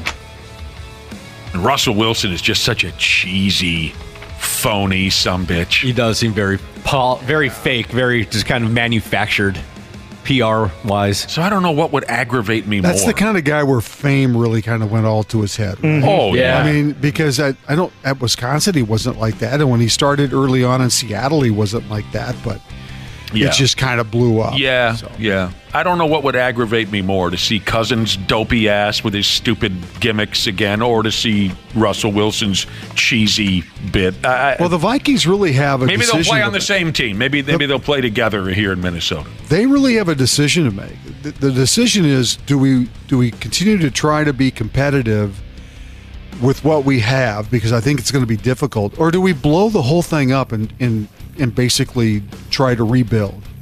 So they've got some decisions to make in the offseason, and if they decide to rebuild, they're not bringing Cousins back. That's just not going to be part of the then I plan. hope they don't decide. I hope they what? What did you say? What's the scenario? I said they either have to decide to be competitive. Okay, let's not do that. Let's not do that. And You wanna that rebuild. means- I want to that- rebuild. Yeah, because if you rebuild and blow the thing up and start over in a number of different areas, it's going to obviously take time to get back to where you want to be. And right now, the Lions are in such a great position because they've got a young football team that's just ripping it up. And the Vikings are going into Detroit. They're so pissed off after that loss to Dallas and just the way things happened in that game. The Lions are pissed off. Yeah, Okay. I think the Vikings are going to be in for a long afternoon. Well, but with the something Lions, tells me Dan Campbell's not going to rest people. okay, I think, you don't think they'll play the JV team? I think they're going to play there at least for a while anyway. I Okay. think they've got some things they want to prove. So All right, well, we'll see. I mean, the playoffs are coming. But, I mean, it's just so funny. I mean, the guy's so straight-laced, right? He's like this Christian guy, but he's got his shirt off. He's got a chain around his neck like he's a rapper. I can't take it. It's just so funny.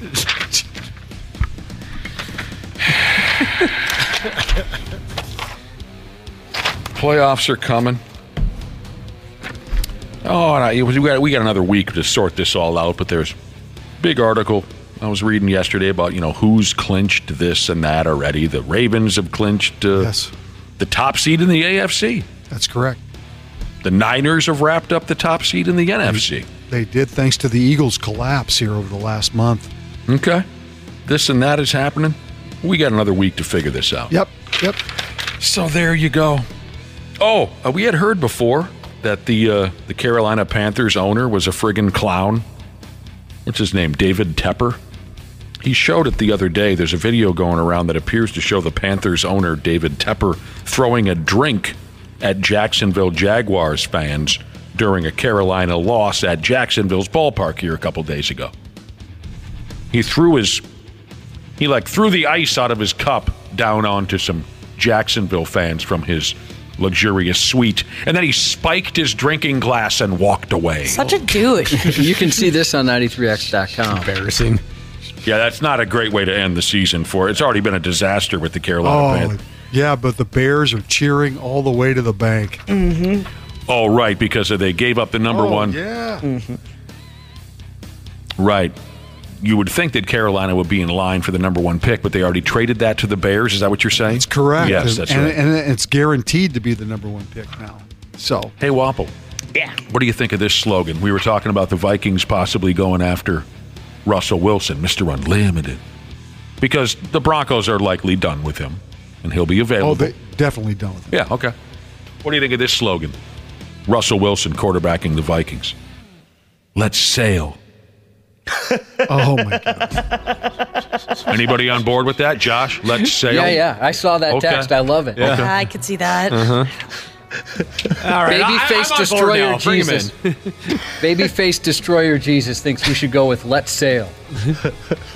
That's pretty funny. Just picturing him on that wooden boat outside the old Winter Park. Yeah. I think it's still sitting there. Is it still sitting there? I think so. Yeah. I haven't been down that neighborhood in a long time. And then when he comes to town and gets off the plane, we can all yell, "Ahoy!" Yeah. Pretty soon it'll be Mayday. Mayday. Oh, that's different. That's different. Yeah, what's the term in when you what is the nautical term? We're going down. SOS. That's it. SOS, exactly. Going down with the ship. The Bills had a home game the other day, the Buffalo Bills. You know, all the morons jumping through tables and whatnot. One fan at the tailgate party, he forgot about the old stop, drop, and roll gimmick. He caught on fire. He jumped through a burning table, and then he legitimately caught the F on fire. And he was kind of wandering around a little bit. Yeah, like he was like, all right, hand me my beer now. Honestly, is he dead? I mean, that looked really bad. His friends had to tell him, hey, look, stop, drop, and roll, for Pete's sake. There was a bunch of those videos going around. There's a couple that, like, I don't know how they just don't shut this whole thing down. Yeah. It is insane. That's up on 93x.com. They actually have a chance to win the division this week, right? Yeah. Those bastards. If they win and Miami loses. Yeah, they play Miami Sunday Night Football. They win, they win the division, but there's also a chance. So they could, if they win, they'll be the 2 seed in the playoffs, but there's also a chance if they lose, they will not make the playoffs at all. That's right. Yeah. It's nuts. Crazy. So this guy was full on fire. And it took him a while to realize, okay, I got to do something about this. Did someone he say must have been liquored up if it took him a while to realize. I would think so. Yeah. Did you say if this video's up on our website? It is. Okay, thank you. No additional fans caught on fire, just this one guy. Going back to a slogan for the Vikings if Russell Wilson becomes their quarterback. Yeah. Little Village Jesus recommends, let's row. God. I dig it. And only learn from only if he's playing for PJ. PJ Flex right behind him. Yeah, I suppose PJ, he's not going to allow anyone else to row anything. Yeah, that's not. his bit. You mentioned the Lions now, where the Vikings are playing the Lions next, and the Lions-Cowboys game. You mentioned that Detroit might be a little pissed after the way that one ended. I read that, and I didn't watch the game, but I read that the officiating was so bad that the officials involved in that game likely won't work in the playoffs. Oh, boy. The NFL has said, you guys blew it. Yeah. Well, apparently, Dan Campbell described the play to the officials pregame that they were going to do this. And it was all on board. The officials understood what they were going to do, and the guy supposedly reported eligible and all this other kind of stuff, and they took it away from him. So. Well, that happens. That friggin' happens. My damn beloved Timberwolves did not play at their best yesterday afternoon in New York City. The New York Knicks beat them by 6 points. They can never seem to get a handle on that Julius Randle dude. Well, he saved him because the rest of the Knicks team was not very... Jalen Brunson couldn't hit the broadside of a barn yesterday. He was so bad. But he had 14 assists, and they found a way to hold on to I think they led by as many as 22. They found a way to hold on to win that game. Maybe it was a little bit of the, New Year's Eve overhang hangover effect for the Wolves because that second quarter was pretty bad. One of the worst I've seen all year. Yeah, Julius Randle scored 39 damn points, but like you were saying, the boys were awful in the second quarter. They found themselves down by 22 points. They fought like hell to get back in the ball game, but fell short with some missed opportunities in the fourth quarter. Too many damn turnovers, not enough rebounding. They struggled yesterday. Ant poured in 35 points. Yeah, that's his third straight game above 30 points, but they need more than that. They need more than that. Well, Carl had 29, but like Jaden McDaniels was off his game. Rudy didn't have, a hell of a... Rudy got stuffed a couple times at the rim. Did anyone see this guy shut down Rudy Gobert a couple times? That big Hartenstein? Yeah. So anyway, that second quarter sucks. The Knicks outscored the Wolves 38-17 in the second quarter, and that was too deep a hole to pull themselves out of. You're going to have games like that. I mean, this team, I'm not worried about this team. They've got some things figured out. Yeah. They're going to have lulls in the season. There's going to be things that are not going to go your way. Energy is the one thing you can control, and I think that's going to be Chris Finch's, talking point to this team is that you can't take a quarter off or possessions off. You just can't. Not in this league. But to be 24-8 at this point of the year, everybody they're playing great. Overall, this team has played exceptionally well. So they're going to play the New Orleans Pelicans tomorrow night at home. The Detroit Pistons won a ball game while we were away. Look at that! Thank goodness. They played last night. Maybe they won again. Can someone check the Detroit Pistons? They played somebody last night. Maybe they've won. I don't know if they did or not. They lost 28 games in a row before this past Saturday. They beat Toronto. They lost. Yeah. They lost last night. There goes a win streak to Houston. Here's something for Cubby, because Josh is probably Chipotle's. Well, not like I used to be, but yeah. Well, but if you add it all up, career numbers, you're probably Chipotle's most loyal customer. I'd say I'm up there. Career numbers. We're not talking about lately. A basketball player by the name of Mikal Bridges, who plays for the Brooklyn Nets. Good player. I've seen him play a few times. Yes, he is. He claims he's eaten Chipotle every day for the last 10 years. Every day since 20 plus 13. Oh, that'd be so boring. Does he eat the same thing? Well, I have in front of me, Randy, his go-to order. I don't know if he orders it every single time, but this is his favorite order. I did for years, twice a day. It was always the same thing. The only variety of my diet was the location where the Chipotle was. But I'd get the exact, to the point where at a couple of them, they'd have it waiting for me. They knew it was coming. And that was kind of embarrassing for me, that I was twice a day, every day. Yeah, every day. For years. I'm kind of on that pace right now. With Culver's? Yes. Yeah. Yes, I'm kind of on at least once a day, for sure. So tell me what you think, Joshy. I don't know. I've been to Chipotle certainly a handful of times, but I don't know exactly what they got going on over there. So tell me what you think of Mikal Bridges' to-go, that's not correct, go-to order. Mikal Bridges' go-to favorite order is white rice, double chicken, medium and mild salsa, no beans, corn, and lettuce. That's pretty close to mine. Healthy. Yeah. Mm-hmm. Is that a healthy route to take? Well, I mean, the rice is kind of questionable, I suppose, but yeah, it sounds healthy. No sour cream? Ugh. Gross. Yeah, take your sour cream and throw it in the trash. Stuff is garbage. According to someone called Front Office Sports, Mikal Bridges has spent more than $50,000 on Chipotle if he's been eating it every day since 20 plus 13.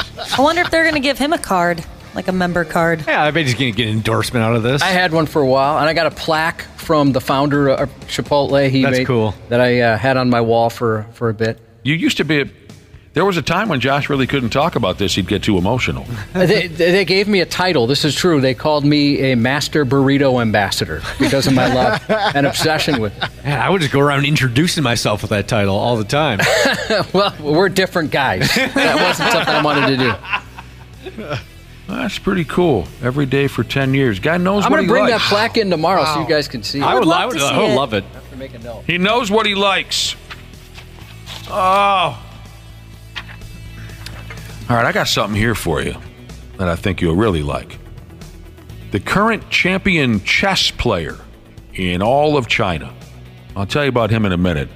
How many of you play chess? I've never played chess. I love chess. I haven't. I enjoy chess. I used to be in a chess club, actually. Were you really? That's awesome. So you must be pretty good, or they let anybody in? I like to think I'm pretty good. Never saw it, to be honest with you. I've never seen a chess board in front of me in my entire life. The current champion chess player in all of China, he goes by the name of Yan Chenglong. He's been stripped of his title right after he won it a few days ago. He won the all-time 2023 Chinese chess championship just a few days ago, but he's already been stripped of his title because he got real drunk after winning the trophy. He was so drunk that he laid a coiler in his hotel bathtub. You and I have both been to a party where that happened. Yeah. Somebody pooped in the tub? Yeah, somebody took pooped a in the dump tub. this guy and the party that Josh and I were at, someone took a dump in the tub. And it wasn't their room. It wasn't like it was their room. It was somebody else's room. Was there somebody using the bathroom at that time? Do we know? No, it was just to gross us out. It was. okay. I want to be the guy that's talked about when the party is over. Okay, I was wondering if maybe it was like an emergency, somebody was already on the toilet. He didn't get the reaction he had hoped either. No. I think he thought he was going to be the funniest guy at the party, and nobody really thought it was funny. Everybody just thought it was disgusting and stupid, and it ruined the guy's night. Which was just same as those guys who were what's that gimmick called again? That disgusting gimmick, ball dragging, teabagging. Yeah. Gross. Ball dragging. We were at a party once where some guy was like, I'm going to teabag a passed out person. Oh. And he did. Oh. And he spun around waiting for all of us to go, and instead we all said, what the F is wrong with you? It's messed up, bro. The guy got nowhere near the reaction. Okay, so this guy took a dump in a bathtub. He got real drunk, took a dump in a bathtub. So they've taken away his trophy. They've taken away all his prize monies. And now there are even rumors that this dumb bastard cheated to win the Chinese chess title. How do you cheat? And we've heard wacky stories like this. I believe The also butt plug. from the game of chess, I think we've heard similar stories. Word is that our guy here, Yan Chenglong, he cheated by using anal beads equipped with wireless transmitters to send and receive signals. So here's Randy. I know you probably already got this figured out, Randy, but I'm going to explain it to you anyway. He would allegedly clench and unclench his ass cheeks to communicate information about the chessboard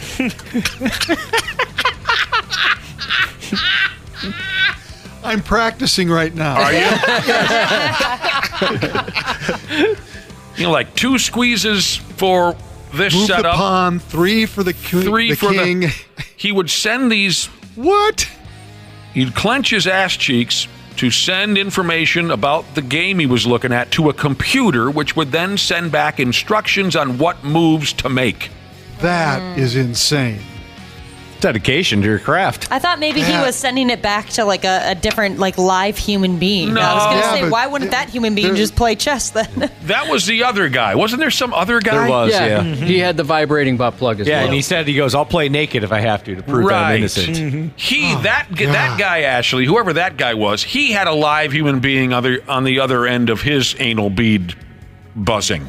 I've never been a co-conspirator in a chess butt plug scheme before. There's still time. Yep. I bought you the kit for Christmas. Oh, my God. Dare to dream, Dana. You look the type.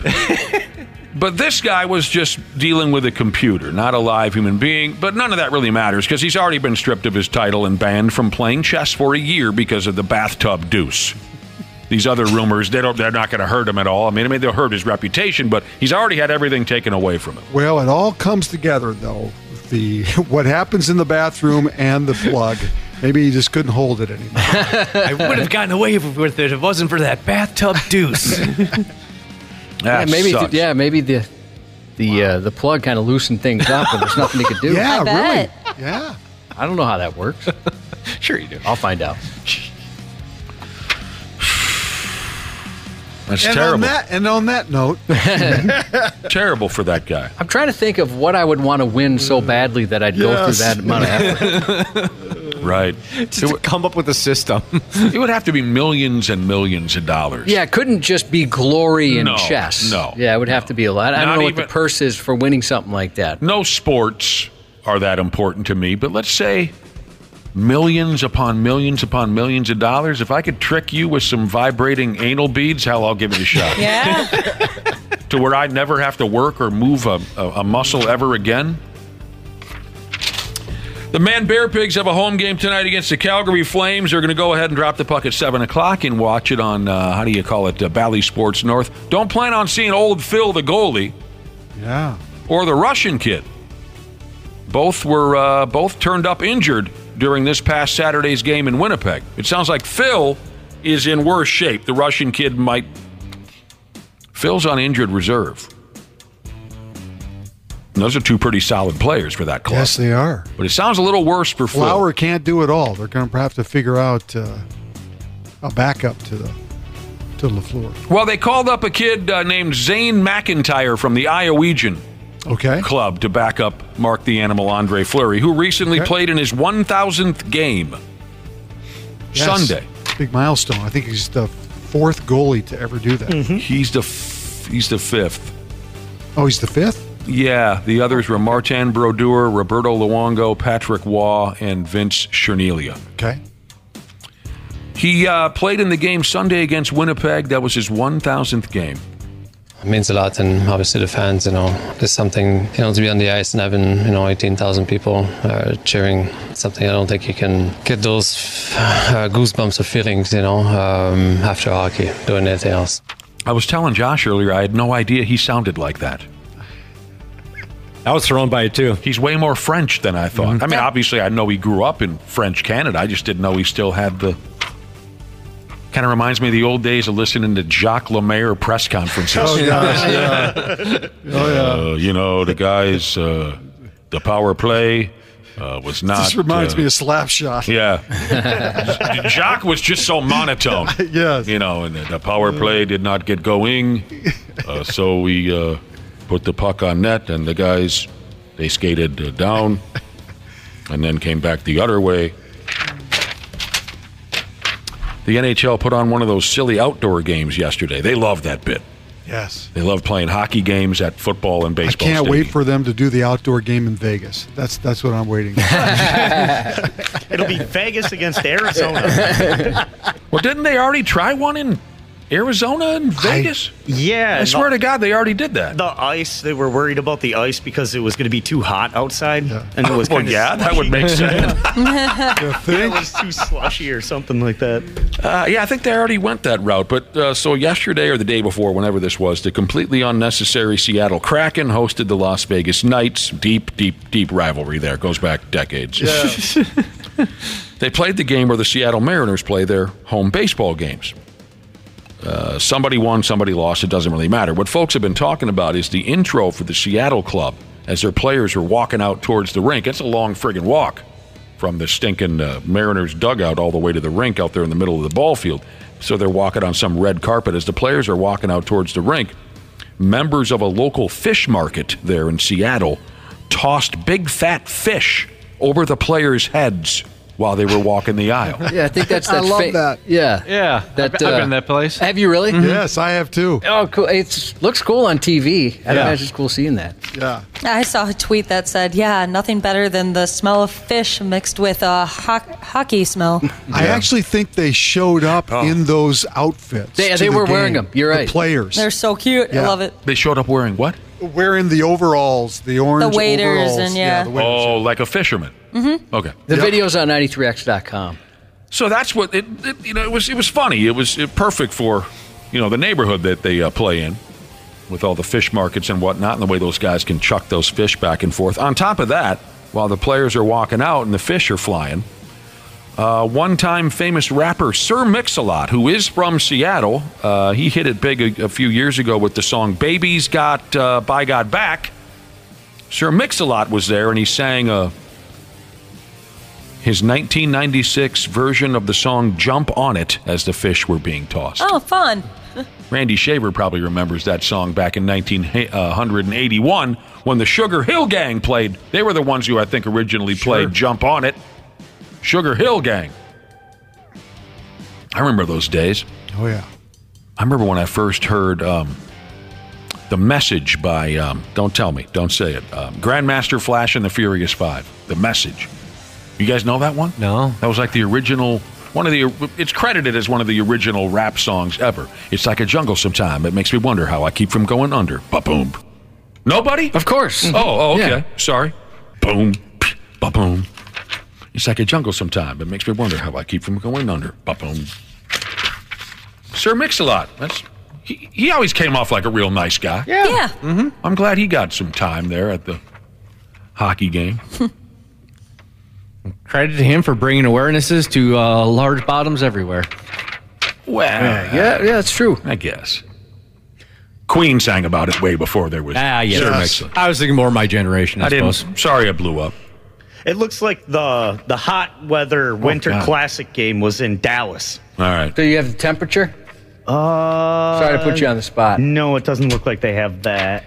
Speaking of rappers, if you're going to watch the Summer Olympics here in a few months, expect to see Snoop Dogg on the coverage on the television. You can never have too much Snoop Dogg. That dude's everywhere. I disagree. I've had about enough. Aren't you? I'm with you, Nick. I've had about enough of Snoop Dogg. He's absolutely everywhere. Mm-hmm. Yeah. Yeah, I think, I don't know what NBC. You can take him and Travis and Jason Kelsey and their mother and Kurt Cousins and send them off on a cruise for a few months. Okay, I could use a break.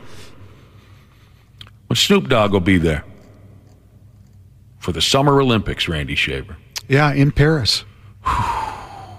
Who are you sending out there from Care 11? You don't care, do you? I don't care. You don't care. Not my job. Nope. No, it's not your problem. No, sir. And I love saying that. I love saying, hey, man, not my problem. It's a very liberating feeling. Yes, it is. So there you go, Randy. Oh, God, we got to get going. I didn't realize what time it was. We're talking about Sir Mix-a-Lot and Grandmaster you're having Flash so much and fun. the Fear. I am having fun. Yeah, I am. We're back at work, and I'm happy to be around every last one of you. Randy, we'll talk to you tomorrow morning. Sounds good. Thank you very much. If you haven't switched to MetaShare yet, two big reasons to at least consider it and why it makes so much sense right now. Number one is inflation, which is just affecting everything. It just makes sense to say, okay, where can I actually save? Well, you can save a lot in one fell swoop if you switch to MetaShare. The typical family saves $500 a month. Secondly, your conscience. MetaShare members aren't forced to pay for things they don't support or believe in, and that's a big deal for a lot of people right now. They want their money to actually help people. And one more reason, you can trust MetaShare. It's been the gold standard for healthcare sharing for more than 30 years. It works, and members love it too. It has double the member satisfaction rating compared to health insurance. So now's a great time to consider making the switch, and they are very easy to talk to. MetaShare has great customer service. You can call now and get a price within 2 minutes. Here's the number. It's 844-43-BIBLE. That's 844-43-BIBLE. 844-43-BIBLE. The NFL playoffs are almost here, and it all starts with Super Wildcard Weekend, presented by Verizon. Give me everything you got. 12 teams, 6 games, 3 days, and one epic weekend that kicks off with a Saturday doubleheader, followed by a Sunday tripleheader, and ends with a Wild Card Monday. Unbelievable. The road to Super Bowl 58 starts January 13th. Dr. P. Jesus. The 93X Half-Assed Morning Show. What a great way to start a new year of a broadcast with our most loyal bro sitting right in studio, Dr. P. Jesus. You can get a hold of him, 651-989-9393. Send us a text if you got a question for the doctor. Happy New Year, James. Happy New Year to you folks, too. There is a lot of loyalty and a lot of love here. Well, you're a kind person. By God, it's the feeling is mutual is, I think, how I'm supposed to react to that. Let's all hug and kiss. Yeah. What's been going on? How was your Christmas and your New Year's Eve and everything? Did you go buck wild? No, pretty quiet. I haven't gone buck wild on a New Year's in, probably 30 years. I was out until nearly midnight. Whoa. Nice. Whoa. Yes, I was. I left the bar about 11:30 45. You couldn't just stick it out the last 15 minutes? Didn't want to. Didn't want to stick it up. For what? Well, we stayed up late, and my wife, pretty much at 12:01, she's like, well, I'm out. She made it to midnight and didn't want to stay up any longer. I set an alarm for 11:59. I was fast asleep by then. When it turned 2024, my head was on the pillow and I was falling into unconsciousness. So, well, nice to have you back, Dr. Yeah, great P. to be here. Happy to have you every damn time. We got questions coming in already. 651-989-9393. Knee replacement. Didn't you have some kind of knee problem a year or two ago? Yeah, I had both replaced. You had both? 6 months apart. I didn't do it at the same time. Well, then you would know everything about this. I mean, aside from just your medical education. Here's a listener that says, I was told I need a third total knee revision surgery. Okay, maybe that's different. It sounds a third total knee revision surgery on the same knee. What does Dr. P say the probability of a full recovery will be like?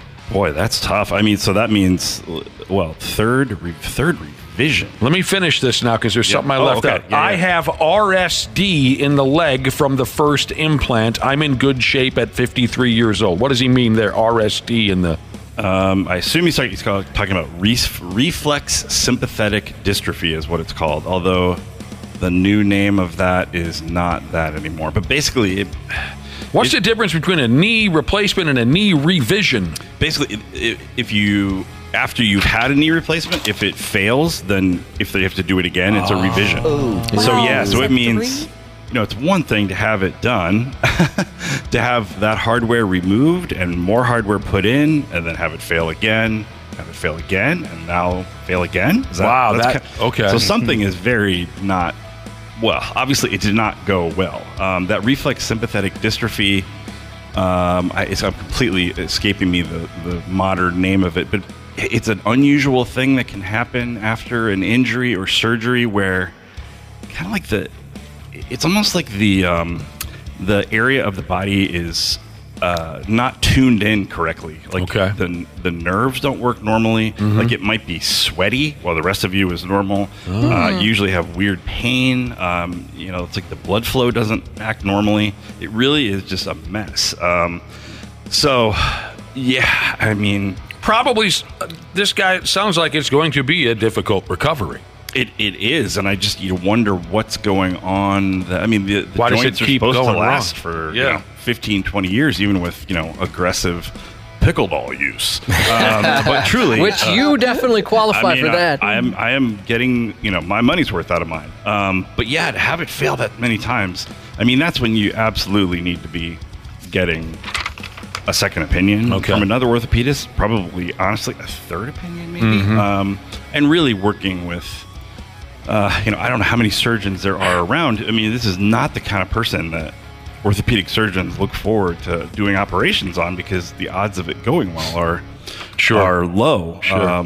Not to, be all downer, but yeah, you absolutely want someone who's skilled in doing revisions. That there's spine surgeons like this who... That's sort of their specialty, is going in after something else has not worked and trying to make it work. Maybe get a second or a third opinion. Well, let me ask just a personal question. How are you doing with your knee replacements? Can you tell a difference when you're being active? Oh my, yeah. Truly, my arthritis in my knees was so advanced. I couldn't run around at all.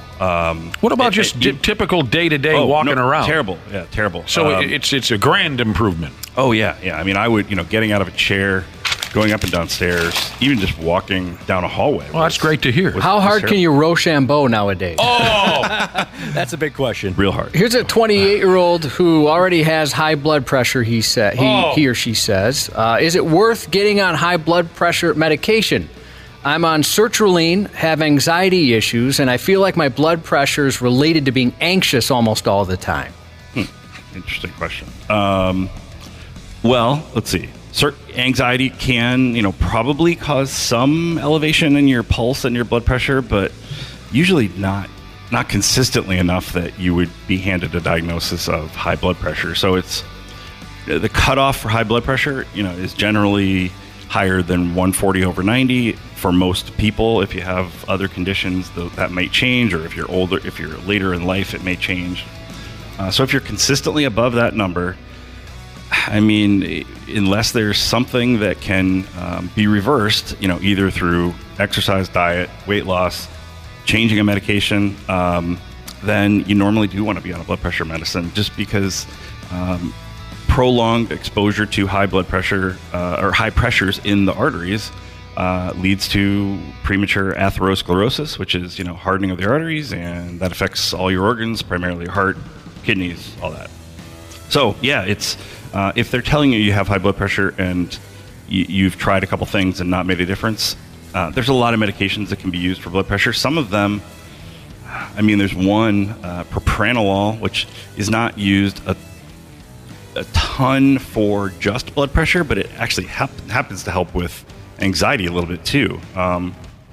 It's a medication that's used for stage fright. So, it may be like a blood pressure medicine that can actually help both.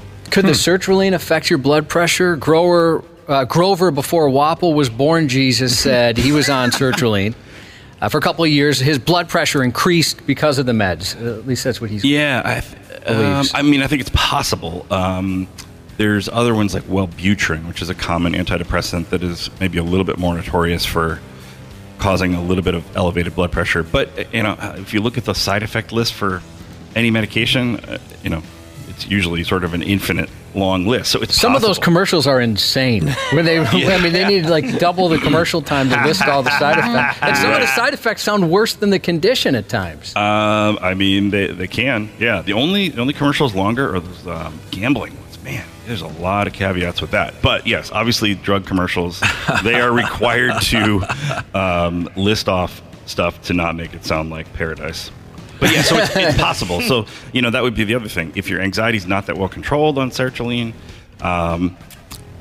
or if it is, maybe you could lower the dose, see if that affects blood pressure. But all those would be discussions with your either primary doc, or if you're seeing a psychiatrist, then with them too. I remember this is kind of an anxious crowd. I remember talking about this morning show. We're an anxious group. Very much so. Yep. I remember asking how many of us, have had anxiety issues, and damn near every last one of you said, yeah. Yeah, which is interesting because you guys are on the radio, which seems... It doesn't make sense. I mean, it does seem like, why would you want to do that? But, I know there's plenty of actors, musicians, people who literally perform in front of huge crowds, and they have anxiety and stuff. So at least here it's an invisible crowd. Oh, sure. I don't even know if there is a crowd. No, there may not be. Sometimes almost literally. Yeah, sometimes literally. Wow, since we started talking about knee replacements and this and that, we've got text messages flying in about how many listeners we have out there who have had this and that replaced. Some guy said his mother has had 3 hip replacements on one side and 2 on the other. Oh, man. My God, this crew is broken. And those things are like night and day, right? I mean, you're a completely different person when you have that replaced. Isn't that what they always say? For hips or knees or both? Like both. I mean, ideally, yes. But I know a young guy that had a hip replaced, and he's a different dude now. Yeah, there's a percentage of people who have either one of those, and they tell you this when you go to have the surgery, who are never happy with it for whatever reason. It's hard to say, is it just them and they're never going to be happy with what they got, or did something not quite work right? There are a lot of judgments when the surgeons do joint replacements in terms of the angle and the size. And, it's sort of like having somebody put a new door in the front of your house. If they don't do it right, it doesn't close, it doesn't open. Mm-hmm. In the winter, it's gapped. It's the same kind of thing. Orthopedics, they probably don't want to hear this, but they are highly compensated and highly trained carpenters. They do a lot of cutting and sawing and screwing. Always covered. That was probably a poor choice of words. We know what you mean. Yes. Always covered in sawdust. Yes, exactly. So it's possible that people would not be happy with it. Multiple revisions, though, that's terrible. That I don't know. It's just not working. One of my best buddies has had a couple 3 hip replacements, and what was really fascinating, I think it was his first hip replacement. Once he got all sewn up and he was able to walk around the house a little bit, it was kind of funny. If you got close enough to him and he moved his leg up and down, you could hear that sumbitch go, Oh, really? Oh, really? You could hear it. You could hear it. He was like the damn Tin Man. How normal is cramping and a little bleeding during the first trimester of pregnancy? Oh, no. It is not uncommon. I haven't taken care of pregnant, women or men, but I haven't taken care of women in pregnancy for a long time. So I don't want to go too far out of it. So it's not that abnormal, and it doesn't mean that you've lost the pregnancy. When it comes down to it, what is the statistic? This is going back to maybe medical school. When there's an embryo fertilized or an egg fertilized and a potential pregnancy, it often does not work. Whether the actual fertilization doesn't work, the implantation doesn't work. So a lot of times you wouldn't even know that things didn't happen that could have. But yeah, it is not terribly uncommon. It's the kind of thing that, really, there's not a lot you can do early on, though. You do want to be talking to your physician because depending on certain things, there may be reasons to be evaluated. Because if you don't pass tissue that needs to be passed, you need to have a procedure. So it's a complicated answer, but the short answer is it is not terribly uncommon to have a little bit of bleeding and cramping. That doesn't mean that there's anything wrong. Sure. Okay. We're talking with Dr. P. Jesus here on the Half-Assed Morning Show. Dr. James Parnell taking your questions, 651-989-9393. We appreciate it a lot. Got a sleep apnea question. That seems to come up more and more often. Yeah. I don't ever remember hearing anything about sleep apnea up until the last 10 years, and now it's just everywhere. And everyone has it. I know I have it, and I need to do something about it, but I'm too lazy. This is really interesting. Skinny dips and bong rips Jesus. He's been told he needs a sleep apnea machine. He says they're booked out for months. Like I said, everybody's got it. He says, my sister has a machine that she no longer uses. Am I able to use hers, or is that something that they set up case by case? Can he just take his sister's sleep apnea machine and put it on his face? So I wonder if so if he's been told he needs the machine, he's already had the test. And I think there was a big recall with one of the main companies. Maybe 2 years ago now, where, it was hundreds of thousands of units, if not more than that got recalled. And so the industry for making CPAP machines has still not caught up. So I think he probably means he isn't able to get a machine yet. Yeah, I think that's what he means. Okay. Yeah. So he could probably get that machine, and it does need to be programmed for him. Okay. But if he got a machine that's working, and he communicates with the sleep clinic wherever he's working, they should be able to. He can take it in. They can do the settings. That, they can run a couple tests on it to make sure that it's functioning normally. Yeah. And he should That's be able a good to use idea. It. Yeah, but he wouldn't want to. He shouldn't just start using it with her settings because there's certain depending on the machine. There's all sorts of different factors, but how much pressure it starts at, how much it will go up to, how quickly it goes up, and if those are off, then it's. Do you have sleep apnea, Dr. P? I do. Yeah. I have for it's unbelievable. A long time. Do you use a machine and everything? I do. God dang, I got to get my hands on one of those stupid things. Take Dr. P's. Yeah, right. I'm sure that would be great. Wait till his knees fail again. I won't be able to catch you. Can't we just split it? Can we split it? Do you mean like one for sleep me, next one to each for other? you? Yeah. One night at yours, pass one it night back and forth. Sure. Chemical Sales Jesus said his wife and he are trying to have a baby. Oh. How many months should we be trying before we go in for assistance if we're not able to conceive naturally? We're 33 and 32. He's worried that he might have some faulty oil. I've been there. I know exactly what you're talking about. I have bad mud myself. What does he think about giving some of the other boys a shot? That's one way to find out. Yeah, that's a tough conversation to have. So typically, you need to have been if a woman is ovulating, having her periods, and you've been having sexual activity for a year and not gotten pregnant. Wow. That is sort of the minimum time, Really? typically to be evaluated for infertility. But A full year. Yeah. Wow. I never would have guessed that. It's a lot of boning. You know, you referenced this a little bit earlier, Dr. P, when my wife and I went through fertility and stuff. And I empathize for anybody who goes through this because I know how difficult it is. And, every month hoping and then maybe things don't work out and then it feels like a tragedy. Well, when they told us, like, the likelihood of getting pregnant, it's insane that anybody ever gets pregnant. And you have, like, people that, like Nick Cannon, can get anyone pregnant in the world. Yeah. Just by looking at them. All the things that have to go exactly right. And, all the things you have to have working in your body, both bodies. It's amazing anybody gets pregnant. I was shocked by that. Mm-hmm. Yeah. It's true. And again, that I believe that statistic in terms of, even if there's an egg and there's sperm, it's like, 30% of the time it just sort of nothing happens, even if they happen to meet up, Yeah, I got a cousin who could get a girl pregnant if she borrows his car for 10 minutes. You know It's what I mean? odd, isn't it? Yeah, they share the same toilet. They're going to get pregnant. Yeah, so a year is typically the standard. It's the kind of thing where I would say most often the woman would be working with her gynecologist, and talking about it. If there's sometimes based on someone's age, maybe you would be working a little quicker. But you said 33 and 32. I don't think that would.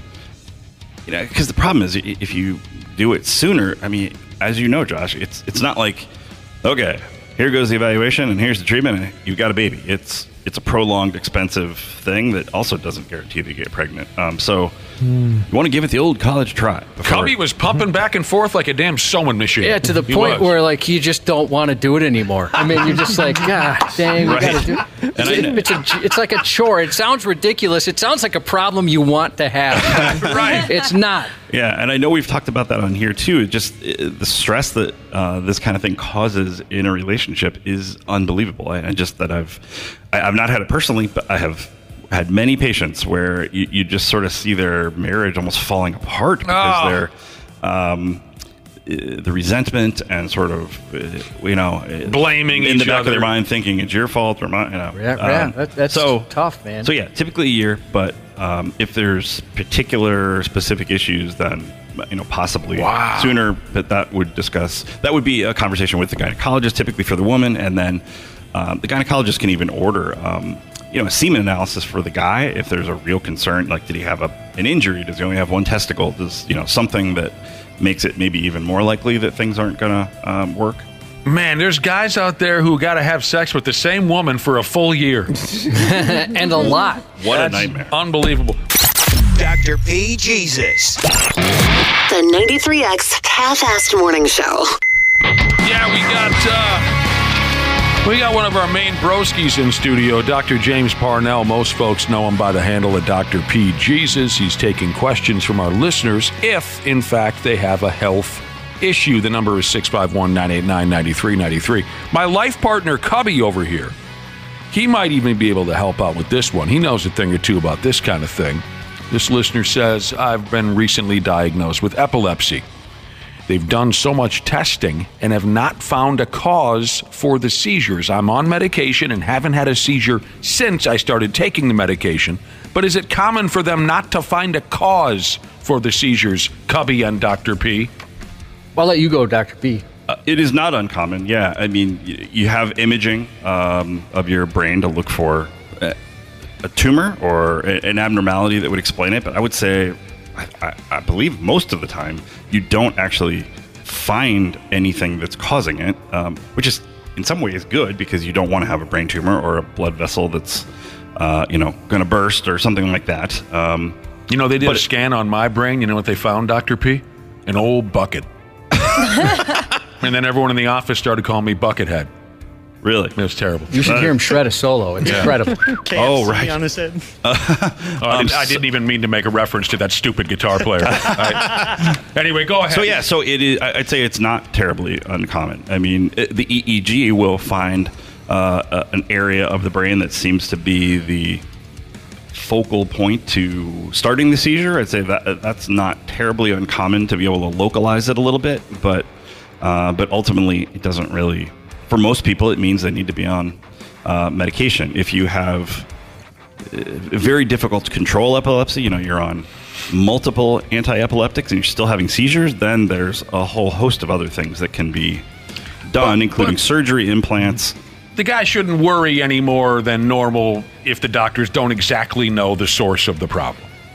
Should right? Yeah, right. Okay. That's definitely my perception. Okay. Well, I mean, I think everyone knows people who have epilepsy, well hung, certainly. Absolutely. But what I've heard from folks at the Epilepsy Foundation in Minnesota is it's not uncommon whatsoever. As a matter of fact, so they found some scar tissue on my brain. They're not sure how. I took a couple of hits to the head as a kid, but they don't even know if that's how it happened. I could have been born with it, they said. Sure. And they also said that might not even be the cause. But, like you said, Dr. P, they ruled out things like a tumor or something like that, which you're obviously terrified of. Mm-hmm. Yeah. And so hopefully this person is as lucky as I am, and I consider myself very lucky, where it took a few medications to get it figured out.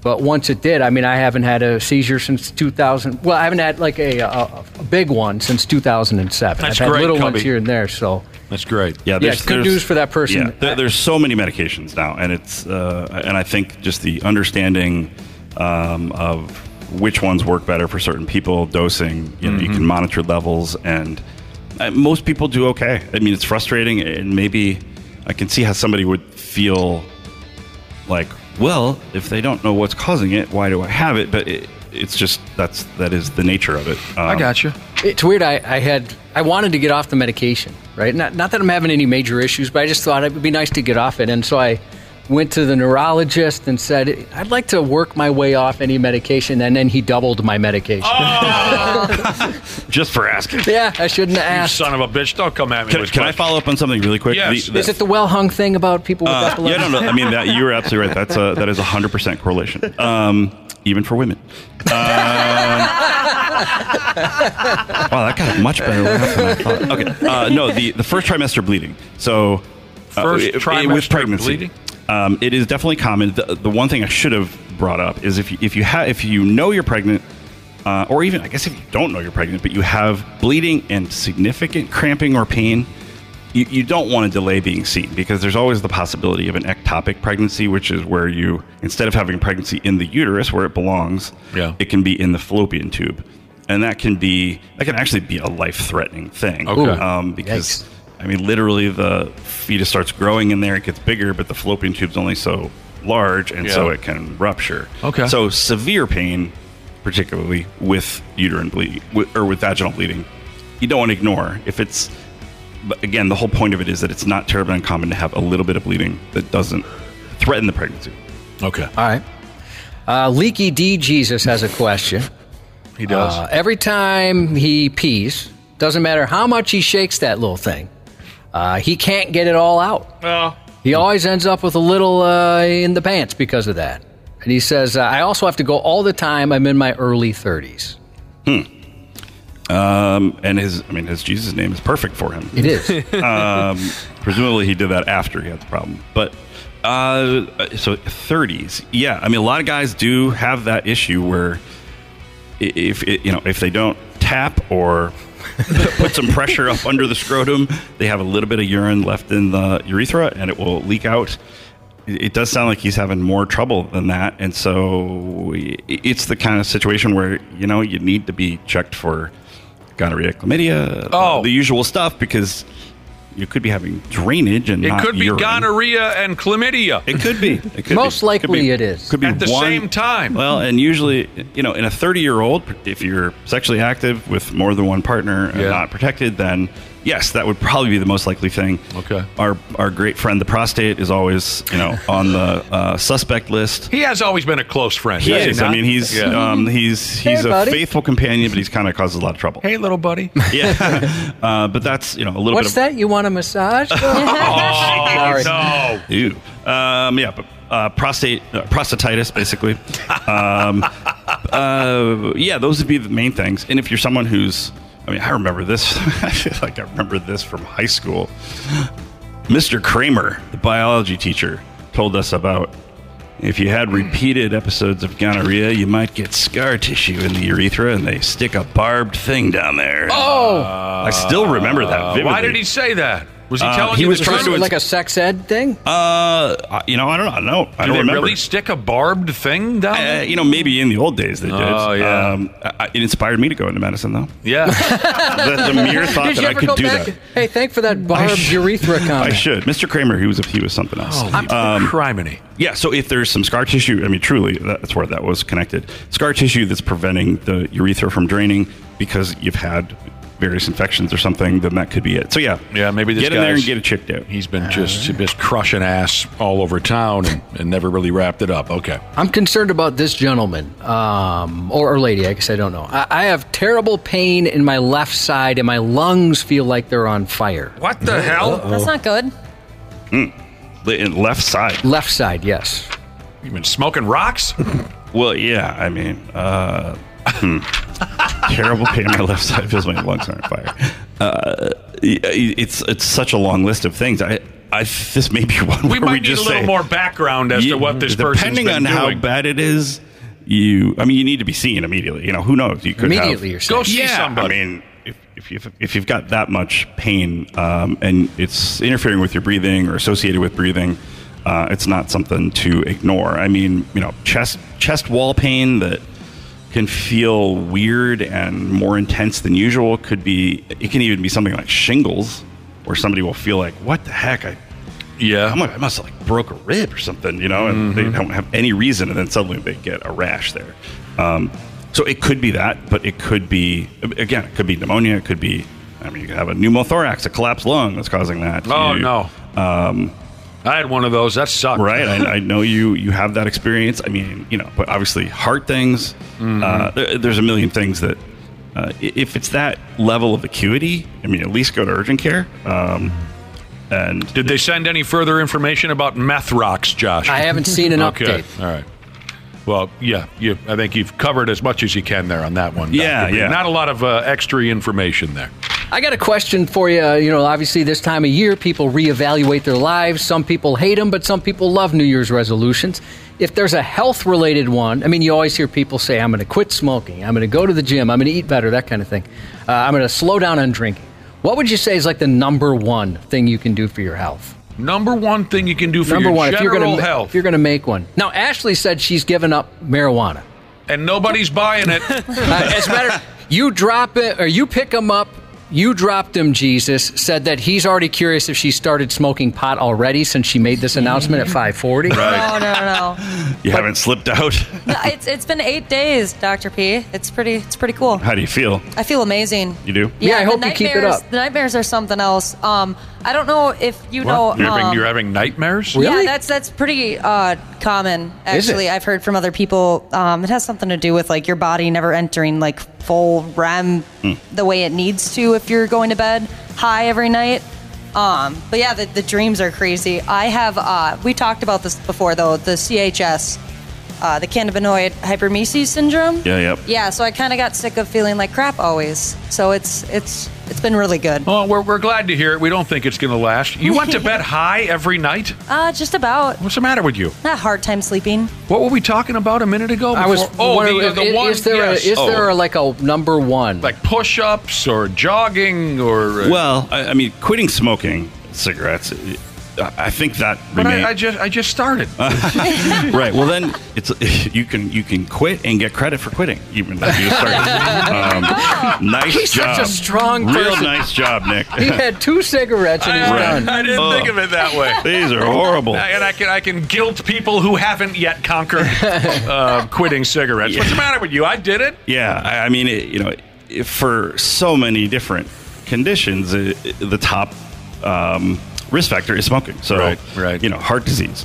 You can have high blood pressure, you can have high cholesterol, you can have diabetes, but smoking is still the thing that's going to most likely kill you and cause you to have something that ends your life early. Yeah. Even compared to those other things. So you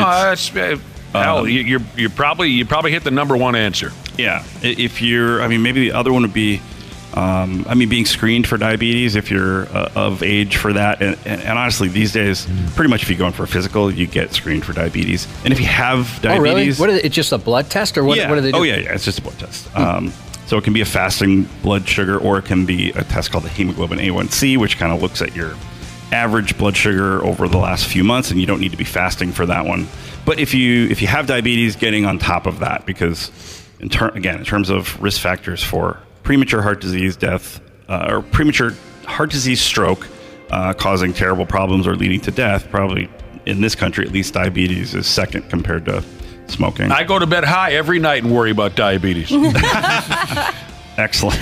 I'm glad you brought that up, actually, because I got a text here a minute ago from a guy who said his dad recently had to have a toe removed because he's not taking his diabetes medication. Yeah, I mean, and he said, what's the slippery slope there? Why does it affect feet so much? Is it circulation? Or? Yeah, it's circulation. It's essentially microcirculation. So we have large blood vessels that supply, the blood to the different parts of the body, but then there's little blood vessels that take it to all the different tissues. And diabetes is particularly terrible at trashing those little capillaries that take blood out to the extremities. So toes in particular, which, if the blood flow is not getting there, there's no other supply. And so the nerves lose blood supply, so you lose sensation, which means you can injure your toe, not even realize it. You can have gangrene of your toe and not have pain. And then you ignore it because, it's like, whatever. It definitely affects the extremities like that terribly. Enough. And, these days there's so many diabetes treatments. Insulin is, one of them, but there's a lot of others. So nobody should be having amputations from diabetes anymore. No, I hear you. By the way, before we go, a lot of people are texting in on what we just discussed about how Ashley has vowed to quit smoking marijuana cigarettes. She's been off of them for 8 days. None of us are really taking it too seriously, and don't take offense to that, Ashley. It's just you've said you were going to quit marijuana many times. Okay, Josh predicts her clean ride will be over by January 20th. Wapple predicted February 27th. They think you'll be back on the dope. Now, a lot of people are texting in saying, well, she'll just eat a bucket full of gummies. No, there's nothing. We discussed this already. You are not going to be taking gummies or whatever. Not even just CBD. No CBD either. The drinks, the oils, the balms, the lotions, whatever, all this hippie stuff that's going on. You're saying you're completely done with all of it. Yep. Okay. Just so you know, because folks were asking, well, she'll just fist a bunch of those gummy worms. No, it's nothing. Absolutely nothing. That's the agreement. What about after you have the baby? Will you go back to it? Oh, boy. Oh, my gosh. No. Dr. P, we got to go, but you've been a wonderful guest as usual. Great to be here. Happy New Year. Nice to have you. Thank you very much. Dog grooming anal gland expressing she lost a friend over the weekend who will be missed by many, she said. We've had the opportunity to spend plenty of time with her over the years. She's great. She's fun to hang out with, and we were very sorry to hear the news. Our best to you and those who knew him. On a personal note, we send our condolences to the Eberts family. Pat, a longtime friend of ours, he passed suddenly on Christmas. It was shocking news. Young guy. We worked with Pat for many years. Hardworking. He cared about making things sound right. Always had a kind word to say. It was always fun to talk to Pat in the hallways. The guy knew everything about everything. He really did. And he was the type of guy who never missed an opportunity to give you a card for a holiday or your birthday. That's very true. Never forgot. He'd send you a text, he'd give you a card. He was just such a genuinely caring and nice guy. So our best to the Eberts. Happy birthday to Double D Sheezus from Twin 2 Sheezus. Dr. P, thanks again. Good to see you. The NFL playoffs are almost here, and it all starts with Super Wildcard Weekend, presented by Verizon. Give me everything you got! 12 teams, 6 games, 3 days, and one epic weekend that kicks off with a Saturday doubleheader, followed by a Sunday tripleheader, and ends with a Wildcard Monday. Unbelievable! The road to Super Bowl 58 starts January 13th.